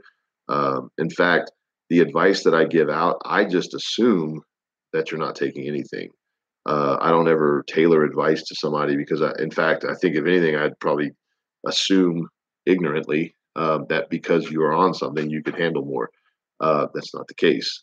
Just because a guy's taking every freaking steroid there is known to man, probably just means he's going to have a heart attack pretty soon. Doesn't mean he's stronger than anybody else. In fact, I know right off the top of my head about 6 people that are taking just ungodly amounts of stuff that I would just say is, and I don't know if it's prescription strength or whatever, but they're not doing very well in the gym. They might have had a lifetime best of something. They're trying to break the 500 plateau with bench, but 2 grams a test is not going to make you go 500 pounds on bench. All this stuff, trend, um, um, the orals and stuff like that. Uh, I just see you got to be strong without the stuff before that even comes into play. And I just think that that's just a misconception that everybody seems to have, that seems to want to have an opinion about steroids, is that for somehow or another, some reason or another, that just some guy off the street who can bench 300 is going to go shoot up a bunch of stuff and all of a sudden be a 900-pound bencher. Uh, he's not even going to be able to go 405. It doesn't work that way. Um, I mean, I don't know how else to explain it. I don't know enough about those supplements or whatever you want to call it, compounds, to know the science behind of how all of that stuff really works, um, and to tell you why or why not certain things work and do not. But everybody that I've ever seen that's been super strong in the gym, the common ground between somebody who's on and who's off, and if they both were succeeding, is that they had good work ethic and they busted their butt in the gym. They tried to stay injury free. The one thing that I do see is that when people are on stuff and they are having problems, that is compared to the people who are off and 100% natural and are having problems, is the same thing. The guys that are on just assume that because they're taking stuff, that's going to fix um, the stuff that they're not willing to actually. I guess let me back up. So if you're a guy who is you have injury, you're just injury prone. Some people just are. Uh, I don't want to call them Mr. Glass, but that you have strong people who are typically just, they're naturally gifted to excel in strength sports, and then you have somebody who's just not, but they want to be. They're going to run into more issues for whatever reason. Um, there's not a scientific explanation. The guy who's weaker is not going to be able to go take a bunch of gear and fix all of his downfalls right off the. I don't think ever. I know people, and I'll never mention names, but I know people that are, very, very good people that are just weak and they want to be strong, and they're stronger than most, but they're not going to ever be elite. They're never going to be elite powerlifters, and they're taking different supplements, testosterone or whatever, but they're never going to get to that level. And they have a drive and they're really good at what they do in other areas of life. They're the best at, I won't name professions, but they're the best, let's say, doctor. Uh, but they're just not going to be that type of power lifter no matter how much motivation they put into it. And especially if they're thinking that the gear is going to do it. So, with all that said, not to cause a shitstorm on it on YouTube, but people people hear what they want to hear. They're going to want to take the easy road. They're going to want to think that because somebody got to a certain level that they did it because they took a shortcut. The shortcut that I think that most people don't realize is that if you're taking like steroids, is it's actually not going to just give you anything. You have to earn every single bit of it. Now you're going to have people who are going to say, "Oh, you're natty versus not natty," and yeah, being non uh, being natural and doing something the same as somebody who's not natural, yeah, I think that's more impressive. It's just like if you walk out your squat versus a monolift, it's more impressive to do it the harder way. But are you going to say that somebody who does a now I'm really getting controversial. Are you going to say that somebody who walks out their squat is not cheating, but somebody who is using a monolift is cheating? Would you go as far as saying that's a cheat? Just like, sumo's cheating, but conventional's not. It's not the same. It's just not. Plus, I will never be able to pull more sumo than I do conventional. It's actually a hindrance and a handicap for me. I will never see myself benching more wide grip than I do close grip. So it's never face value what you think it is and what the internet says it is or what people's expert comments say it is. So now I'm going to look at the comments and hopefully I don't have a bunch of freaking hate mail.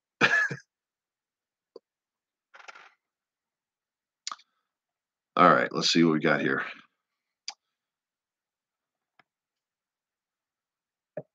And I can't pronounce your name for about the advice for natural lifters, but um, I think Here's my biggest thing, and just to touch on it one more time without beating a dead horse. If you're on um, a moderate amount of uh, prescription help, if you will, you're going to get better recovery, but you're not going to get strength from that. It's not like you're going to shoot up something and it's going to give you strength. It's not like you're going to just overnight be a freaking 500-pound bench presser because um, took something. It may not happen in 2 years. It may never happen, but it will help you in the sense of if you're having health issues and you need to go to a doctor for testosterone replacement therapy, and you can prevent your risk of getting cancer or other issues, I think you should look at the bigger picture and make a decision based on something outside of lifting. Now, if you get a side effect from that helps you to recover more, then so be it. If you want to call that cheating, oh well, take it somewhere else. Um, but it's also thinking, there's too much is a good, too much of a good thing, I guess, is a bad thing. If you go and abuse anything, you're going to be up a creek, and you're probably going to feel that, that those consequences are going to get to you. You're going to have a heart attack. You're going to have high blood pressure. You're going to have rage of some. Of course, you probably have it anyways. It's just amplifying it. But you're going to have health issues related to what you're putting in your body versus just being natural. And some people are willing to take that chance to do what they want to do, and that's they're a grown man, a grown woman. They do what they want to do. So, all right, I'm gonna stop that. Bench only meat. Surprised if he goes bench 50. Cambodian powerlifter. So Larry Wills is going to stop doing squats and deadlifts this summer, compete in bench only meets. And would you be surprised if he benches 650 plus 275? I'd like to see him bench 650 plus. I mean, I'm all for people getting upwards. I think it's really cool that more people are getting involved in the sport and or being stronger. Um, I would be there to support him and cheer him on if he could. I'm not one to say that he could or could not. Um, Nobody would have had the right to tell me that when I was at 400 pounds or 500 pounds or 600 pounds, saying I could possibly go 7. I'm sure there were people that talked behind my back that probably said, "Oh no, he'll never break 6." Well, then I smashed it. Now I rep it. Now I rep, 640, plus. So, there's people that probably saying, "Oh, he'll never break 700 bench." Well, keep it to yourself because it's not going to bother me. So I've always been the type to, I've never put anybody down because they're lifting unless I just don't like their style or I think they're going to injure themselves. They put out bad information, things like that. And there's a few that do that, but for the most part, I wish everybody the best. I hope they get to that level and they go past it, and we have 10, 15 people that at one time that are benching 700 pounds, because that just makes the whole world hungrier to push the limit. That means that 700 really is not that big of a deal anymore. Now we got to do 750 to make yourself the top 5 or whatever. So I think it's a cool feeling. If you're willing to let the envelope get pushed, then you're going to only be better because of it. If you're not wanting to push the envelope and you're wanting to hold everybody back, you're doing it for the wrong reasons. You're basically wanting to be the best at a 730-pound bench and hope that nobody ever passes it up, versus if somebody passes it up, well, it's time for you to step down and let somebody else be the best. If you can continue on, then you come back and get the best from them and take the record back or whatever. But if you're trying to hold everybody down, then it's obvious. I think people see right through that. Jared, yes, sir. Appreciate it. Do I try to start fights in the clubs? Man, I haven't been in a club in, I don't know, 15 years. I was when I was in the military, traveling the world, I went into so many different clubs. I partied like people don't understand. I mean, there was raves. There's also, I'm not really a party guy. I just went where the crowd was, went to socialize, and I've seen some crazy stuff. I'm just not that type of person. I'm just not a party goer. I love loud music. I love food. But honestly, I think my dream at this point would be able to have a gym that I could go to, and I could put I love bass. I love bass. If I could have like some freaking massive PA speakers just right next to the bench, crank up some Deftones, or I like rap too, so whatever I got, just something with some freaking bass going on. That's my idea of a club. But no, I don't start fights in clubs. I don't start fights at all, because fights right now in this day and age would get me arrested, would get me taken away from my family. I like to fight. I just haven't had the opportunity to fight, and I'm glad because I'm pretty sure I don't want to hurt anybody. Um, but when the last time that I really hit somebody was in football, and it felt good. I like hitting. I like confrontation, but I don't like stupid confrontation with morons that are just looking for a fight. Because ultimately, you know, let's just put it this way: in this day and age, you can't trust anybody. You can't just fight somebody uh, for the sake of fighting for fun, unless it's like a friend. They'll come back and try to shoot you. It's stupid, because nobody wants to lose and lose fair or whatever.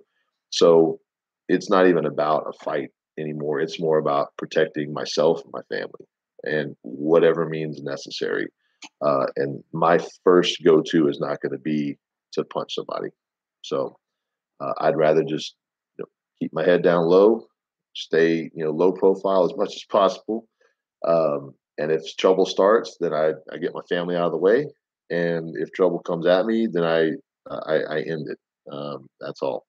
So I'm not into the fighting thing, mostly because I've matured and I'm not. I fought a lot when I was in school. Um, like I said, I don't like hurting people, but if I have to, I'm not going to think twice about it. Military was, one of those things where you do your job, you don't ask questions, and you come home safe, and you pray and you thank God that you live another day. So, not to get sentimental.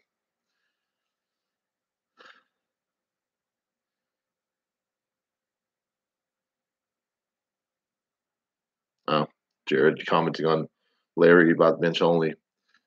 Who knows? I don't know. I know I got a little bit of a troll message from you a little earlier, Cambodian powerlifter.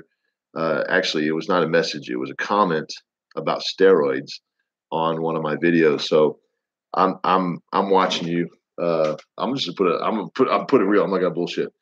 So you may just be trolling me a little bit to ask me about Larry. I'll officially say Larry's a beast. I think he's obviously up there in the ranks. He's got all-time records. I think he's still young. I still think he could mature. I didn't want to hear that when I was 23, but my 37-year-old self would talk to my 23-year-old self and tell him to mature. It's just what you do when you're older. You have wisdom. I would recommend, and I'm sure hopefully he's done this. I'm sure he's surrounded himself with people, and I would hope this for all powerlifters, not just elite level or the best, whatever. Is that if you want to be in the sport for a long time, you want to really do some damage, you stay injury free, you stay smart, and you learn from everybody, no matter how good you get.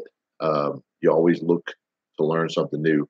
And I can only wish that everybody, including Larry, it's not pointing any fingers at anybody, is willing to learn from everybody, learn from mistakes. I would love it to be a community where powerlifters of all ranks and elite levels and non-elite levels can talk to each other, learn from each other, talk to each other, and bust each other's balls when they need to. But at the end of the day, it's about support. It's a community. I think we should all not be bashing each other, regardless of if it's for jealousy or if it's for somebody doing something stupid and they need to be called out for it. But I think there's a time and place for it. Not making fun of them. It's human nature. I think like I'm not even gonna say the guy's name, but there was a guy that got put on a meme, and the video itself is instinctively you want to joke about it and be like, what the hell are you doing? Why are you acting like that? But at the end of the day, it's all good and fun. But when you have thousands and millions of people around the internet sending you messages of how shitty of a guy you are, that you should kill yourself over a lift, that's gone too far. You guys are just that's stupid. Um, but yeah, it was funny. Yeah, that particular lift was boneheaded, and I've done them too. I keep them up there. You go back to some of my old YouTube videos. I did some boneheaded stuff, bad form deadlifts, bad form squats. But I'm willing to take a punch for it. If somebody started harassing me for it, I just block them, ignore them. No big deal. It's part of the nature of being on the internet, being on social media is you got to be able to have thick skin. But I don't have a lot of people that bug me for stuff like that. So I feel for the guy that was being messed with like that. But at the end of the day, full circle is you'll never see me talking bad about another lifter directly. because I don't agree with their particular training style, that I don't want them to succeed, regardless of anything else. I'm just not that type of person. I'll reach out my hand and help any way I can, and if I can't, I'll just clap for them when they get the lift. So, with all that said, let's move on here. When I was a competitive swimmer, most I could ever bench was 300. Let's see, Nawaz, Nawaz. Sorry if I'm not pronouncing it right. Chowdhury. Fairly new following you. Thank you. Appreciate it. Love watching you train. Been benching with a narrow grip. Got to 275. Congrats. People telling me to go wider with my grip. Should I? Should I not? Um, it's a personal thing. I bench that way because I get a lot out of it. It's not always the easiest thing. Sometimes it's a little harder on the triceps, but because I was a swimmer, my triceps are already pretty well formed. I just make them bigger and stronger as I go through, not too fast. It just works for me. Um, Not all high level benchers bench that way. Hornstra does. I do. Uh, Thomas Davis does not. Leroy Walker does not. Kirill, he does not. Julius Maddox does not. Um, let's see, Larry Wheels, he's up there above 6. He's got a wide grip. So honestly, it's if it works for you, it works for you. Don't do something that somebody else is doing just because they're doing it. Try it out. Try it with a lower weight. Figure out what works for you. My grip slowly moved in automatically when I was getting around 600, and it stuck. And same thing with the fast descent. It actually I started doing a little faster descent about 3 weeks prior to my meet this time last year, and I've held it ever since, and I like it. It works for me. I'm not opposed to changing it if I need to, but why change something if it's not going to help me? So, all right. Oh, I got all the way to the end, and I thought I had all the questions answered. Then I realized no. All right, let's see. Jared, love having home gym. Nobody can tell me what to play. Yeah, absolutely. Tushar, hey James, switched to a narrow grip bench and been making good progress. However, cannot do dips pain free. Too long, lanky arms. Other exercise you recommend? Well, for one, make sure that you're able to change up your grip angle sometimes, and you're not going too far down on your dips. I know with two totally different gyms, my dips can vary in a very large way with weight and feel because I can't get my hands into position. You want your shoulders to be able to be stable, but also be able to be open. The grip, depending on if it's narrow or wide, can make a huge difference. Uh, I would experiment with a few different grips and dip machines before you just write off dips completely. But other accessories for triceps that can kind of take the place of that. Obviously, you can do a tricep rope, um, close grip bench, lockouts, or to name a few. Close grip push-ups, even have friend put a weight on your back, do even weighted close grip push-ups. But I wouldn't write off dips just yet because the machine that you're on can make all the difference with pain, most definitely.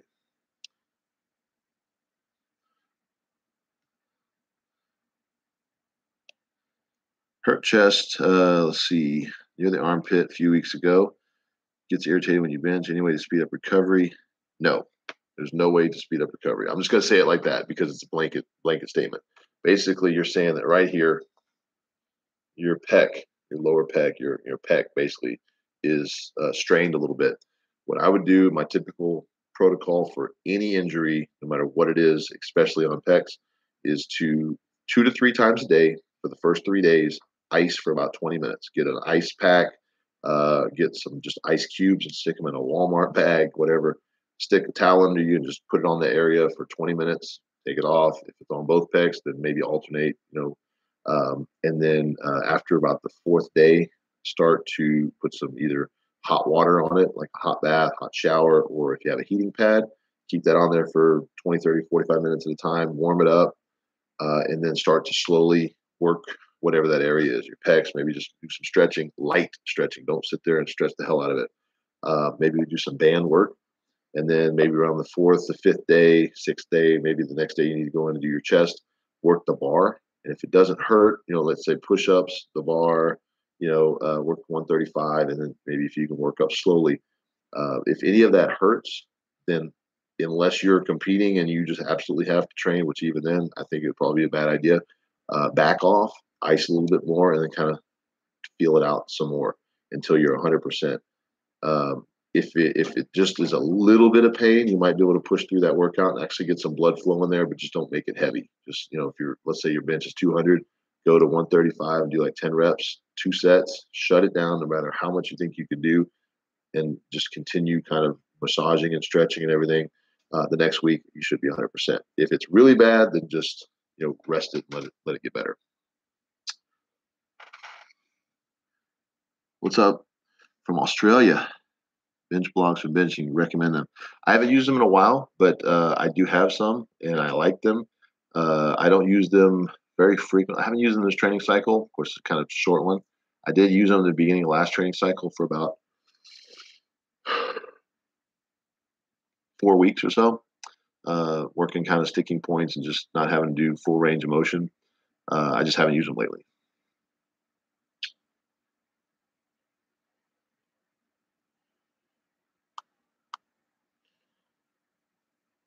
See where we're at.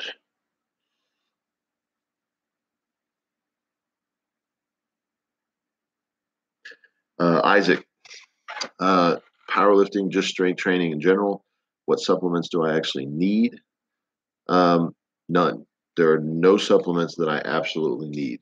I have literally gone 6 months without taking a supplement. Now, recently, what I've done is to make sure that I am getting what nutrients and supplements that I need. I'm using supplements for just that, supplementing my diet. I make sure I get pretty much 100% of my protein from my diet. Obviously, there's different things that I could take for joint supplements, glucosamine, MSM, conjointin. I like a lot of the animal products. I take fish oils that helps with inflammation and all sorts of stuff. But I do take like turmeric for antioxidants, and obviously like my joint supplement that helps tendonitis a lot. I do have a protein that I take, but I typically don't take a protein shake unless I feel like I just didn't get enough protein that day. My meal for the night might have been like pasta with chicken, and it just didn't have enough chicken in it. Restaurant, whatever. Take a protein shake before I go to bed and make sure I'm good. If I've got a real heavy bench day or squat day, I may wake up and take a protein shake just to make sure I'm starting the day with some protein, so I'm not having to eat a bunch of meat before my meal, before my my actual workout. But treat supplements just as that. Like I said, I have gone stronger, a hell of a lot stronger in 6 months worth of time, and not taking anything other than just what I'm eating. Nothing. So is it possible? Yes. If you're on a budget, then do that. Pre-workouts, they're not required. I have had PRs done with no pre-workouts. I have done PRs with just coffee, just the caffeine. If you can afford it and it's just a luxury, then take a pre-workout. Take what you got. Don't abuse it anything. Creatines and BCAAs and all that kind of stuff, they're extras. They're not required. Nothing is required. But obviously, if you know your body enough, you're not getting a certain supplement, then take the supplement. So, do I count calories and protein intake? I do not. First time I benched 400 was, let me look it up real quick. Let's see.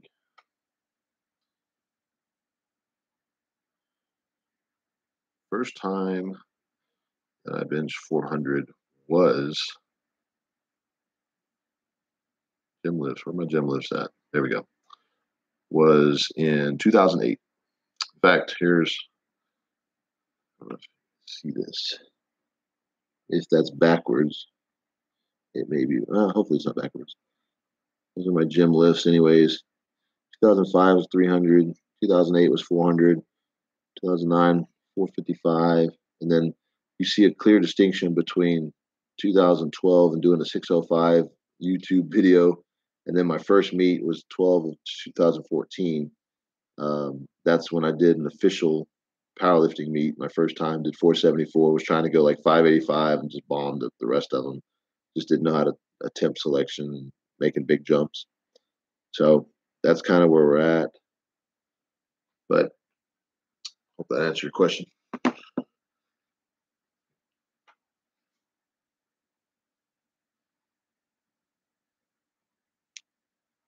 Does that mean you're avoid work pressing, helping your bench get stronger more? So basically, the comment referencing my not doing overhead pressing at the moment to not necessarily build shoulder strength. Yes, I am not doing vertical presses right now because I don't need them in my training. My shoulders, I'm. Let's just put it this way. I have a 672 bench. I can overhead press over 430 something pounds for reps. So in order to build the shoulders bigger and stronger, I'd have to go heavier, which opens me up to injury. When you're dealing with 400 plus pounds above your head, and it's not specific to bench, because it really isn't. Like overhead press does not equal a big bench. It helps as kind of a residual. It is not directly affecting. Like my overhead press strength does not have any relation, at least not close relation, to my bench strength. So if it did, then I could probably justify the risk of putting 500 pounds over my head. But if I lose that or tweak it at all, now I've just ruined my bench press for 6 months or whatever because I'm dealing with a shoulder issue, and I may never recover from that. I may always have that issue. I am not a strongman competitor. I'm not worried about putting up as much weight as I can over my head, so that is not a priority of mine. That's the only reason I'm just not doing that. Even at a lighter weight, I'd have to do a lot of reps, and it's just not in the volume scheme, in the training scheme. The benefit right now is not there for me.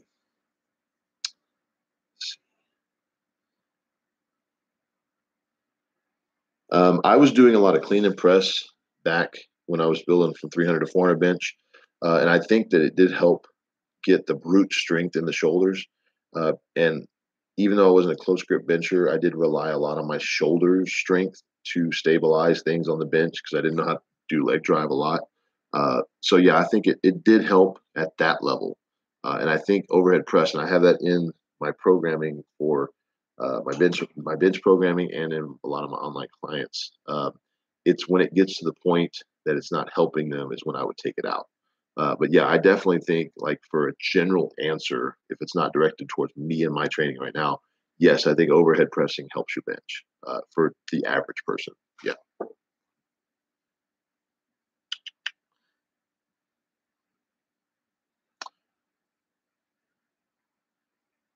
Houston's weather, yes, Houston's weather is pretty hot right now, like mid 90s.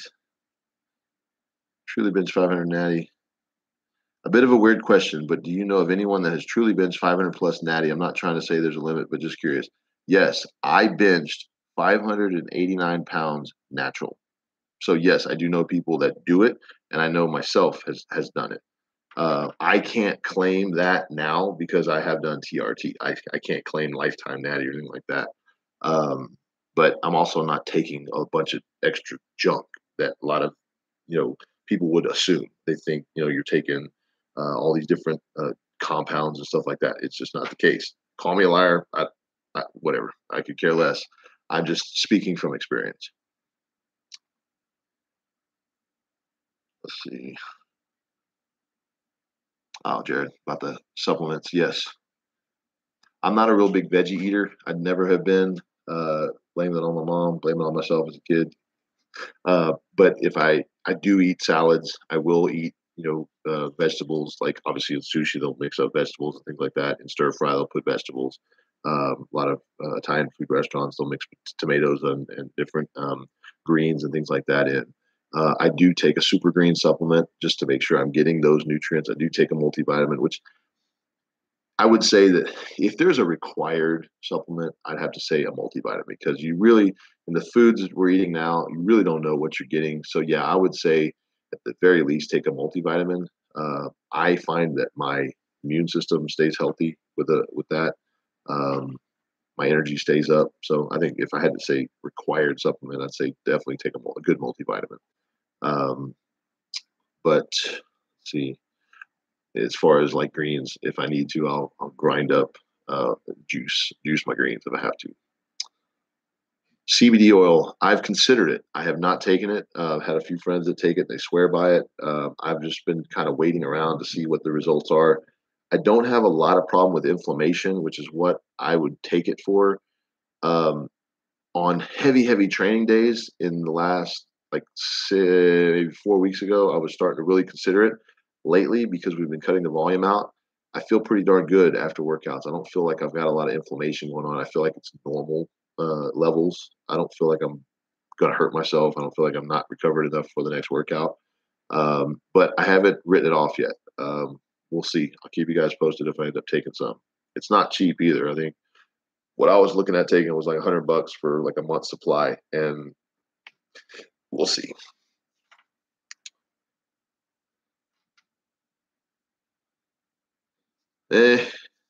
Maybe.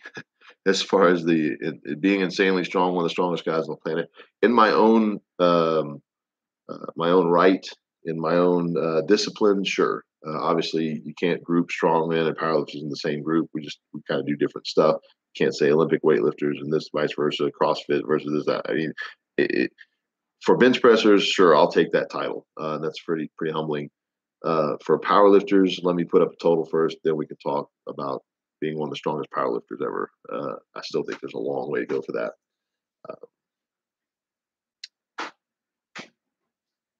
How much did I weigh when you bench 585 natty with a pause? I was 270 ish. I don't remember. I was about um, I don't know if I have it written down. It was at the APF Raw Nationals 2016, I believe, 17. See, I don't remember which day, but I was less than 300. That's for sure. I'd never competed anywhere near that. Like I would say most 290. I bet I was probably more like 275 when I did that. It was 589. 589. How should I target my upper back and lats in order to help my bench press improve? Seal rows are good. You can do seated rows. You can do wide grip, lat pull downs, close grip. I mean, there's a lot of ways to hit that. Inverted rows, body weight rows. Those would be the ones that I would probably go to right away for upper back. Obviously you can work even further up, work your shoulders, your delts, traps, and all that. I think it ties in. All that area needs to be strong. Bench routine, like working sets, or do you just jump straight into the bench? I've never ever jumped straight into bench, Frank. I always do my same warm up. The only difference is the last couple of singles or one single, typically, depending on what I'm doing. Even when I'm doing a set of 10, let's say a 500, I will still go through my same bench warm up all the way from 135. And of course, I do the bar 135, 225, 315 for one, and then three fast. I'll do 405 for one or two, and then I'll probably do one at 500, rest, and then hit a set of 10 at 500. I always warm up that same way. Just make things happen. Let's see. Heavy mindset. My mindset when I'm going in heavy is to clear everything else out of my mind, all stresses, turn on a good song, and just let my body go on autopilot. At least I've trained myself to do that, so I'm not thinking about anything. Friend Kevin Pittman in the summer. Do my meet with Kevin Pittman. Wait, okay. Maybe. I'm not opposed to that. Is bench press my favorite lift? It still is, yeah. Squat is starting to come up there because it's growing. It's just different. Obviously, progress always makes things happen, makes you want to get better, and it just gives me something else to look at. So I would say squat is a close second right now. Deadlift is still third. I just don't really care for it. All right, couple more questions and I'm going to end it. So what training percentage do I usually train at? Basically, when I'm not in meet prep, I'm at about 80% is about my average. A little lower, obviously, the further out I go away from the meet, beginning of the training cycle.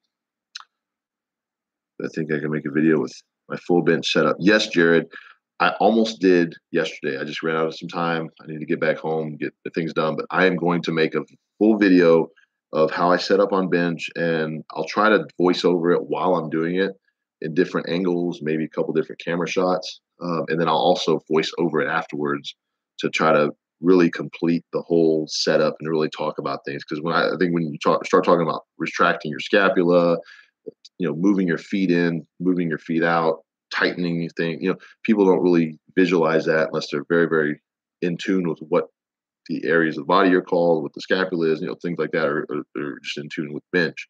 So I want to really do a show and tell video. But yes, that is definitely on my schedule. It might be a couple weeks or a month before I actually do it. I'll just see, as things progress, but I definitely have it on my to-do list. If I had to choose exercise that's helped me the most with my bench, weighted dips by far. How much isolated tricep work would I recommend? More if you need it, less if you don't. If your lockout is weak, kill your triceps. If your lockout is pretty darn good and you need help off your chest, you can probably get by with less tricep work. Max deadlift right now is 725 in the gym, 672 in a meet. So there you go.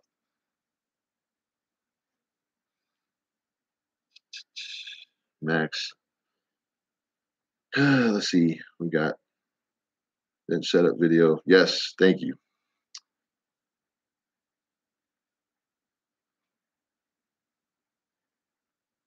Albino, I'm going to save this video, and anybody that's still watching, I save them so you can rewatch it.